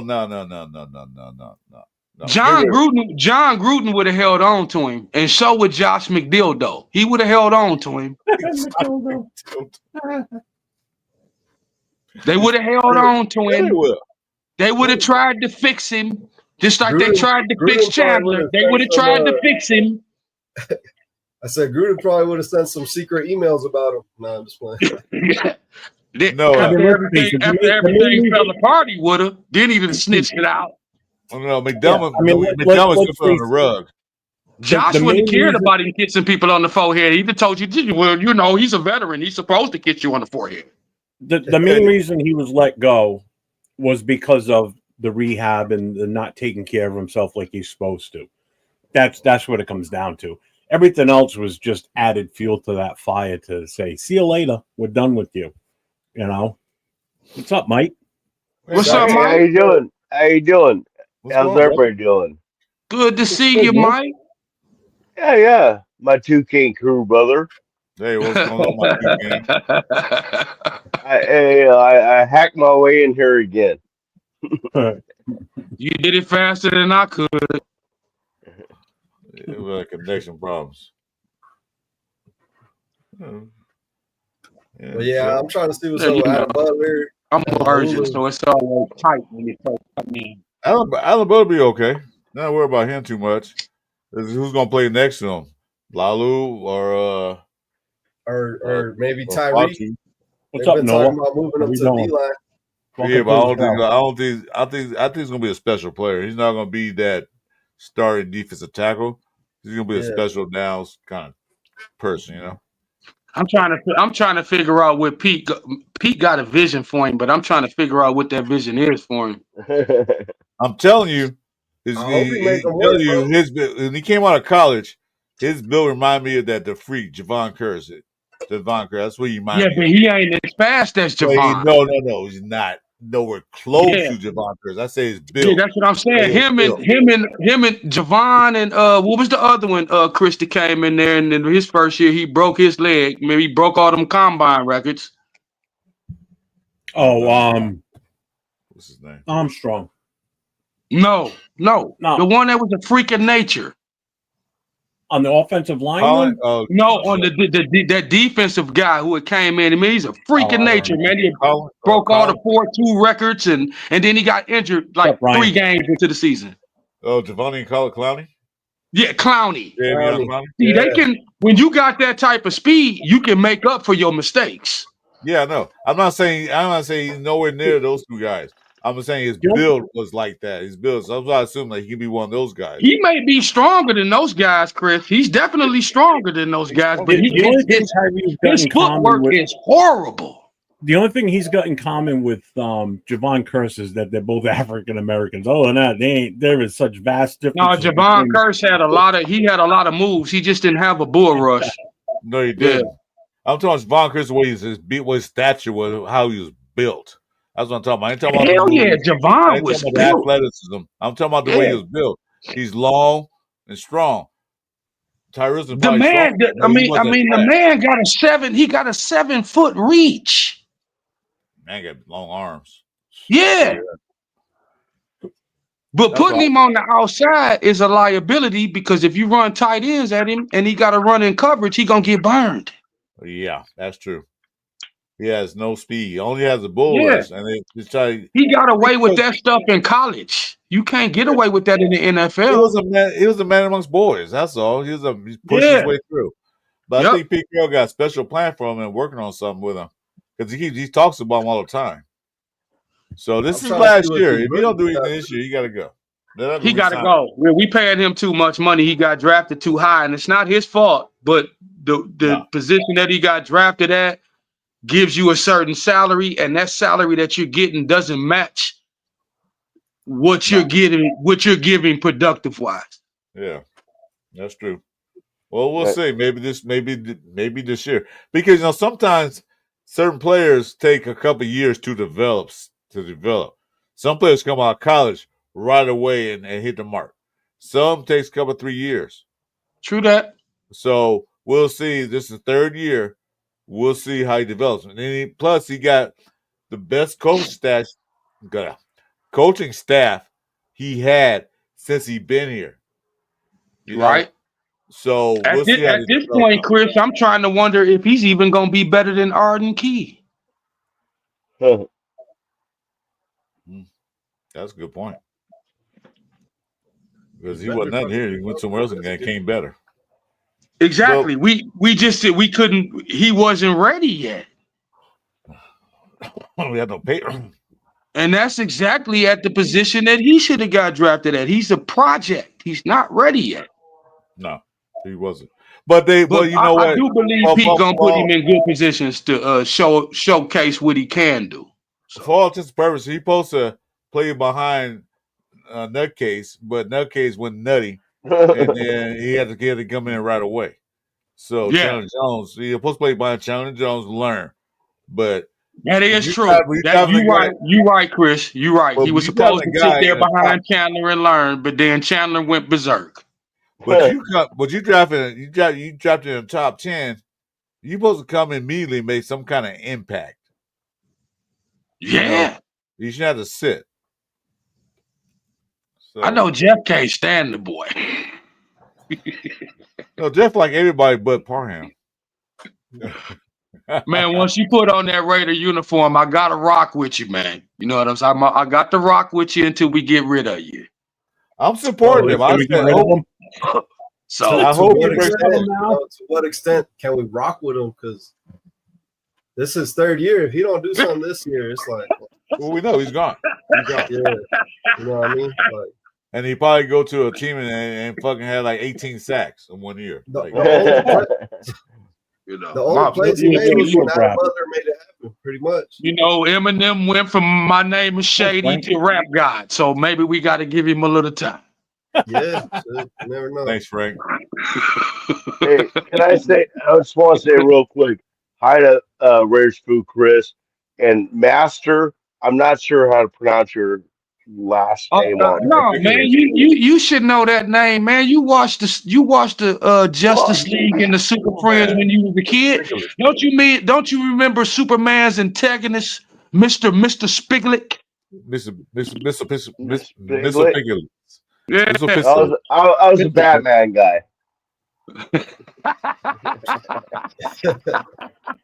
Yeah, Sacktown. That's Detroit God.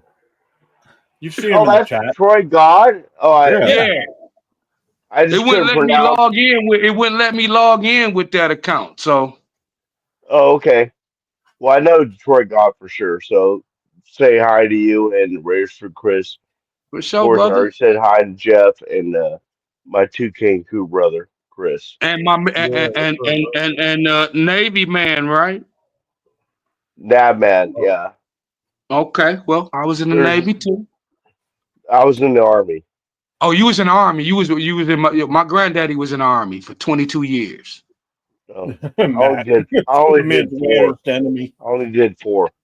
Yeah, he was stationed in Kentucky, and he went through Vietnam and all that. Oh shit! Well, thanks to you all for your service. Hey, we try. It was Mr. Spiglet. Remember, Superman used to have to make him say his name backwards because there was no way he could beat him. Yeah, he had to get him. The Phantom's the only way he can get him out. Yeah, that's the only way he can make him go back to his own world is to make him say his name backwards. Yeah. It was crazy. I don't know who thought that shit. Like someone must be really high then, do some opium. Like, well, Chris, they got everything under the sun now. So yeah, true. They done went a long way from huffing huffing your air conditioner fuel. They got everything now. You know, they got pills for every damn thing that you need, don't they? Yeah, you gotta watch out. Boston Slam. Yeah. I got my stabilizer right here. Hey, that's all I need. All I need is my Mary Jane and peace and quiet, and I'm good. Yeah. What's up, Big Jones? I don't even take pills when I got a headache. I'm cool. I'm with you on that, but I have to live, so I gotta take these pills. I don't see you guys. If I don't see you guys tomorrow night, I gotta take these Well, pills. you like my pops. Y'all got to take y'all blood pressure pills and stuff like exactly what that. I got to. Yeah, Oh, you know, I get it. I gotta take Y'all blood sugar pressure pills, you know, your calcium pill. Look, damn, man, you got This is my week's worth of pills right here. Every day. That's what I'm saying. I gotta take a set of. You keep going, Jeff. You're gonna catch up to Jimmy Carter. I got those too, man. See, I got the same one. Not the same one, but I got one of those. The AM and the PM. Majority of these are because of my heart attack I had in 2017. So most of these are heart med stuff. I have to keep. So one of them, the big one is if I don't take one of them, it won't keep the stent open because I had a stent put in. So that sucks. Yeah. Damn. Yeah, that ain't no joke. That's hard. That's hard. hard. I think mine could have a stroke, man. So my brain like. Jeff, you need to lay off that damn coffee. Now I'm gonna be on you about that coffee. Decaf. It's decaf. That man runs on dope. In this tray, the morning ones are the white ones. So this one here tomorrow morning, there's 7 pills in here I have to take. At night, it's 4 pills. So sucks, trust me. Yeah, I take 5 pills a day. So yeah. But it's better to be alive than be dead. Exactly. That's why I'm taking them pills. I hate popping pills. Yep. Like, I ain't taking no pill. Shit, I said, you're going to die if you don't. I said, well, I guess I'll take them now. Hey, gents, my bad. I don't mean to cut it short, but thanks for having me on. Oh, man. Good to meet you, brother. You're welcome anytime, fool. You know, we do Friday nights. Yeah. If anybody's going to the open practice tomorrow, man, we're going to be there. Let me know. I know Blue Richard's going, 805's going. Some other people are going too. Yeah, I better bring some water. It's gonna be about 110 out there. 115. No, it's at the stadium. So no, they're in the stadium. Oh, okay, okay. Yeah, we're gonna be indoors. Yeah, so okay, that's what's up. Y'all have a good night, though, man. Thanks for having me on, Jeff, Chris. All right, man. All right, man. You know the nice to meet you, man. All right, y'all have a good one. All right, take it, bro. It's not like I like what Pete Carroll's doing. Like you said earlier, he said, "Hey, open it up. Let the fans in. Let them see us. Bring them in." Yeah. We want more fans. Don't let that McDummy close that. No, this is a close practice. You can't come in. No, f you. I mean, like your plays is top secret or something, man. What play? What you hiding them for? You ain't doing shit with them. Barely know. Pete don't care what you see because he got a lot of plays. They're going to have practice in the regular season where they're going to have plays that they're not going to let the fans in, of course. Exactly. It's just training camp. They're just running vanilla plays, vanilla sets, but everything's just vanilla. Nothing special about it. That's right. It's just vanilla. It's all satire. It's all satire. Yeah. Then they went to you think Chip Kelly and them finna flip their script and show you something? No, it's all satire. This all just practicing, just going through the motions and this and that. Chip is gonna put a playbook out there. Hey, you guys, we're gonna run this play. No, we're not gonna run that play. We're gonna run. I do like the way these young boys is looking, though, man. Their attitude is good. They play as a unit, as a family. I'm telling you, the Raiders is gonna shock some people this year. Oh, yeah, just think, Detroit, you and I get to see it live game 1 this year. That's going to be awesome. We'll get to see what they're really going to do first game right out the gates. Because it's going to be it's been a long time since I done seen a game 1 for the Raiders since I lived in Cali. So it's been a long time. Yeah, I'm looking forward to that. Last game I went to was 2000 whatever year the MetLife Stadium opened up in New York, 2011. Oh, wow. Yeah, that was like after 9/11, wasn't it? No, that was 10 years later. Okay, all right. Last time I saw the Raiders win in person was back in 1994 when they came here to play the Patriots in the old Foxborough Stadium.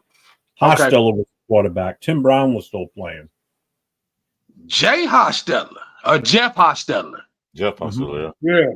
And Jay Schrader. And Jay Schrader. Yeah. The last game I saw the Rays play, the next year they moved. They snuck out in the middle of the night. Oh my God! When I was a That's the kid, last I game used to I hate saw. to have to see him get checked into the damn game. I used to be like, "Oh God, here comes Schrader." Yeah. He was actually in Bakersfield for the Raider party. He was in there. I remember you guys saying Yeah. Jay Schrader. And Yeah, he was there. yeah. I ain't recognize him. They see you on his autograph. I said, I sure. know, man. It's He was $15. big. I'm not paying for your autograph, deal. $15 for Jay Schrader's autograph? Yeah. Why? That's highway robbery. Yeah, Jeff. That's another planet. I wasn't paying for that. Yeah, I mean, who would do that? Why would I do that? Some people did. I didn't. I actually I paid $10 for his autograph. You paid $10 for it. Oh, for the autograph picture. You was being nice. You must have had a whole bunch of money in your pocket that day. You just being nice. I had to have him sign it for my daughter. Yeah, that's so he put. It was that picture. My daughter. A little 8x10. Yeah, that was nice. That'd be like Todd Maridovich showing up and going, "I charge $15. Get the fuck out of here." Yeah. Or Mark I Wilson. mean, if they charge you that, then what would Bo Jackson charge for his autograph then? His is a lot. That's what I'm saying. Yeah, Marcus Allen, those guys. Yeah, okay. Yeah, I might pay for that, but I ain't paying you $10. Yeah, back in the day, though, they'd just give them to you until, autographs start making people rich. Until eBay started. When eBay started, they started making money. Yeah. Autographs started making people rich. They started, oh, no, it's a monetary value to my signature. Yeah, so when eBay came in existence, autographs came. I think it's mean for you to tell a child that, though, I'm not going to give you an autograph. I don't. So that's bullshit. Yeah, right. I would have to separate that as an athlete. Like, I'm just not going to do that. If you make money off of it, then you just make money. People make money off of everything that people do. So, yeah, it's so bad that they'll say, come meet and greet one of the players. They'll say, oh, okay, great. $15 admission. Okay. Yeah. Then you get in there, autographs are $25. Wait a minute. I just paid to meet the dude. Now I got to pay for an autograph? No, get the fuck out. Yeah. And they put parents on the spot too, because you be stood in line for 2 hours and you ain't finna. Now that you up in the front of the line, you pissed about that, but your kid want that autograph, so you're gonna do it. He's so excited because he gets to meet someone. So you're gonna do it. By the time they're out $100 because of autographs, the entry fee. You know what? I mean, come on. Have you been to the movies lately, man? I mean, it's like $12 a piece. I don't go to the movies. It's $12 a piece. Hey, Jeff, it's $12 a piece. Wait. Where you live at is $12 a piece? Michigan. Okay, well, I'm from California. You know how it is out here. It's $12 a piece. It's about $10 for the popcorn. It's about $8 for the pop. It's about $7 for the little Skittles and stuff that we used to pay. Now, by the time, if you get you some nachos, that's another $10. Now, by the time you leave that movie theater just with a date, that's about $110 you be unspent up in the damn movie theater that you might not even like the damn movie. Right. That's why I go to drive-ins. Movies, my wife. They still got drive-ins? Where Sacramento? When we go to the movies, we stop at the store right next door to the theater, which is called Five Below. Go in there and get a bunch of cheap candy. Oh yeah, the dollar store. We got one of them down here. Yeah, you'll get like the name brand stuff, like the Reese's and all that and everything. And she'll put that in her pocketbook, so we're not buying a bag of Skittles that comes with like 5 Skittles for like $30. Exactly. Getting a big ass bag of Skittles or Reese's Pieces, because I love my Reese's Pieces when I go. Hey Jeff, I double it up. I make my dates and shit. Put the Big Macs and the Whoppers up in the bag. That's why you make sure you have a big ass purse. That's why you make sure who you going with, your girl have a big ass purse. Big ass purse. I've actually brought beers into the theater, and then get a soda, dump a little bit of the soda out, finish drinking it, and then put the bottle inside the cup.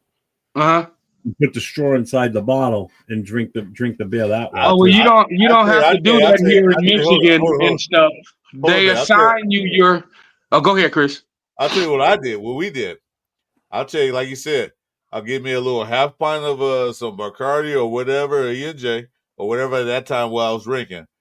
Get a large cup, go in the bathroom, pour it in the toilet, half of it, and then pour the other half pint in the cup. Put the top on it, and I was good for the whole night. Well, see, then you and Jeff would love Michigan. See, you don't even have to go through all that.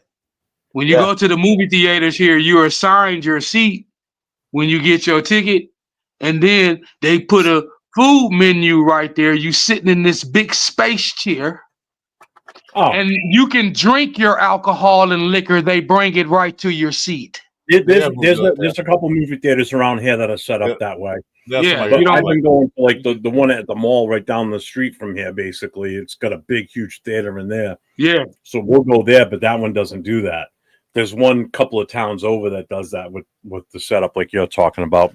Hell, man, the damn seats be so damn comfortable, you might fall asleep before the damn movie opens. I like back in the day we had drive-in theaters. You just stop there, get some fried chicken, some liquor, and you can smoke in the car, man. They won't even mess with you. You just sit back and have a. Oh, Chris, they got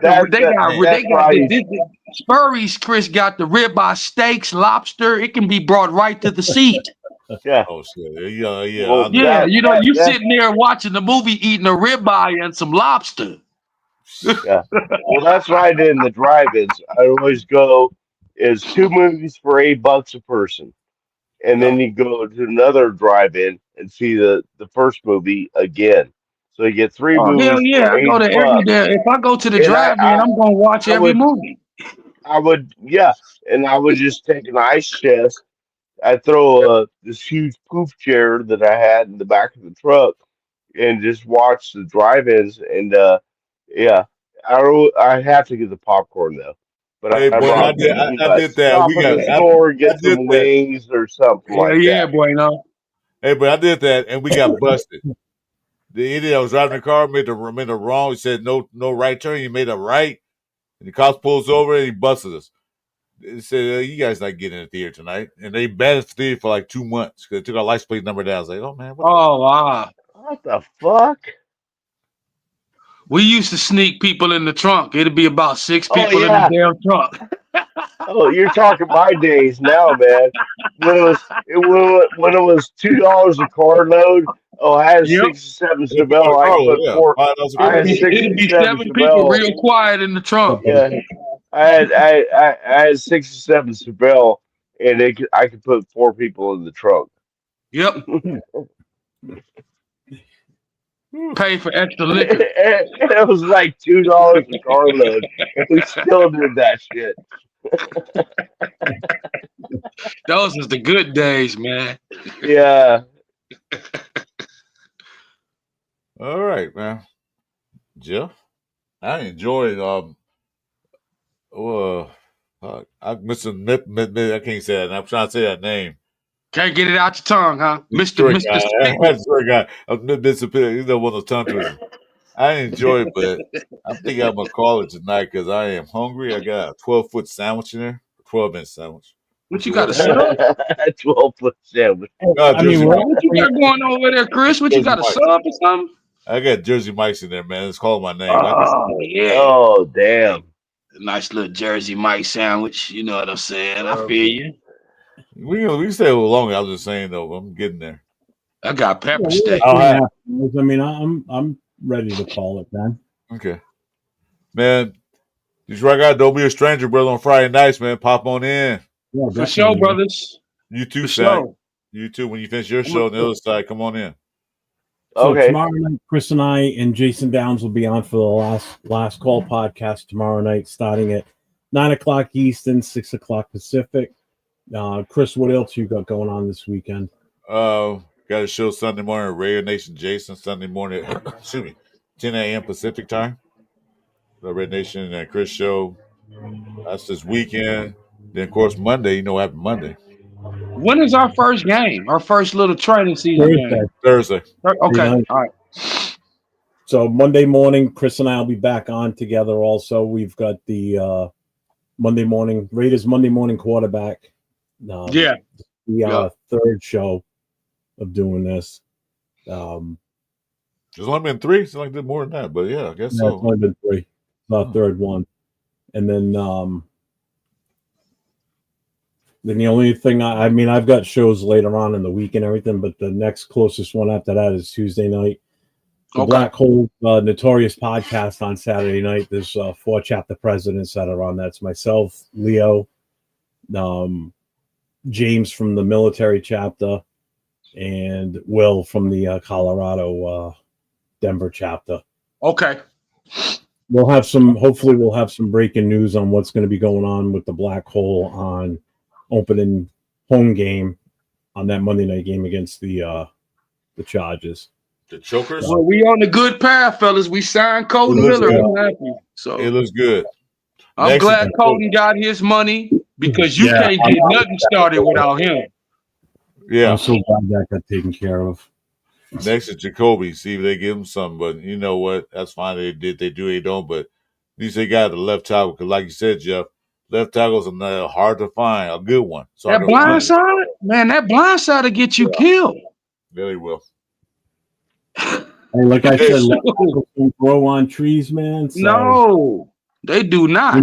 When you got a good one like you have with Kolton Miller, you don't fuck it up and get rid of him or let him go after the season. And did you see? You expect your tackles to get injuries? Gonna happen with tackles, man. It's the nature of their job. So did you see the training camp feeds?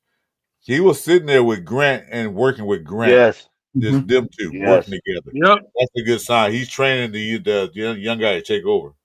Yep. And like I said before, too, I've said this many times, people have to stop and remember that the life expectancy for an offensive lineman is a hell of a lot longer in the NFL than it is for some of these skilled positions. I mean, look at some of your good offensive linemen. They've lasted till they were Wentworth from the Rams once he retired. He was like 40 years old. Jackie Slater was in his 40s. You know, these guys last until their mid to late 30s. And Shell, cats like that. You know what I'm saying? They lasted. Shell and them lasted a long damn time. They're not taking that abusiveness of running across the field and full speed getting hit by somebody. It's all low speed impact. Yeah. So these guys don't take a physical beating. Right. You know, so that's why these offensive linemen can last so long. You know, and they got a lot of extra padding on them because they're fat. Like me. Yeah, I mean the play going up the field, they really doing their damage for like 2 or 3 seconds, man. It was both Iceman. It was more or less. Pretty much it was the not taking care of himself for the rehab part, doing what he was supposed to do, and I think everything else added off up. the field and in the locker room antics and shit like that. That just added to it. It was definitely because of him not doing what he was supposed to do. If he a smart player in 3 or 4 years, he'll do an interview and say, "I really fucked up that opportunity." Oh, you know he will. He'll come out and say it because I don't think any other teams are gonna take it. Somebody might, but a lot of teams are gonna be like, "I don't know. We want that kind of element in our." That's what I'm saying. That'll let you know that he matured. If he say, I know I messed up. Thank you, Iceman. And I could have been smarter about and taking my job more seriously. I mean, dude, you a professional. This is a job. Yeah. Yeah. Yep. They're going to pay you $35 million. Go get the surgery. I already got the surgery. $35 million. I went on and got the surgery. Huh? If it didn't work out, then they owe you. Now they still owe you. It didn't work. They still owe you. Now you're not getting that. Yeah. Mike, did you want to say something? Yeah, Mike. Huh? I'm sorry. No, because you yelled out, "Hey!" I thought you wanted to say something. Oh no! I was yelling at my dogs. I'm sorry. Oh. I forgot to mute. Damn, Mike, why is it so dark in there, man? Like you hiding behind the FBI screen or something, man? Because I'm outside. I'm outside. Oh, you are. Oh, okay. He's doing his Death Star impersonation of Austin sitting in his backyard. I'm about to say, Mike he going covert over there, man. Yeah, right. He's always in the shadows. He's like one of the what do you call the witness protection plan. Yeah. You know how Yeah, his he- voice, man. Yeah, Covert. You know what I'm saying? All right, gentlemen, I'm going to I ain't let no y'all fucking go. rat. I Man. ain't no fucking rat. Well, you know, I'm gonna see y'all the next podcast. I'm gonna let y'all go. All right, Yeah, we'll be hey, on man, like I tomorrow said, pop in, man. We'll All see right, you. brother. Next Y'all Friday, stay safe, man. Next Friday. Next Okay. Friday. Nice talking to you. Oh man, you know I catch y'all whenever y'all pop on, man. It's good to have somebody look like me on the station finally. Hey man, you know, us bald head brothers got to stick together. Well, Jeff ain't got no hair neither. Yeah, I know. I see Mr. Clean over there.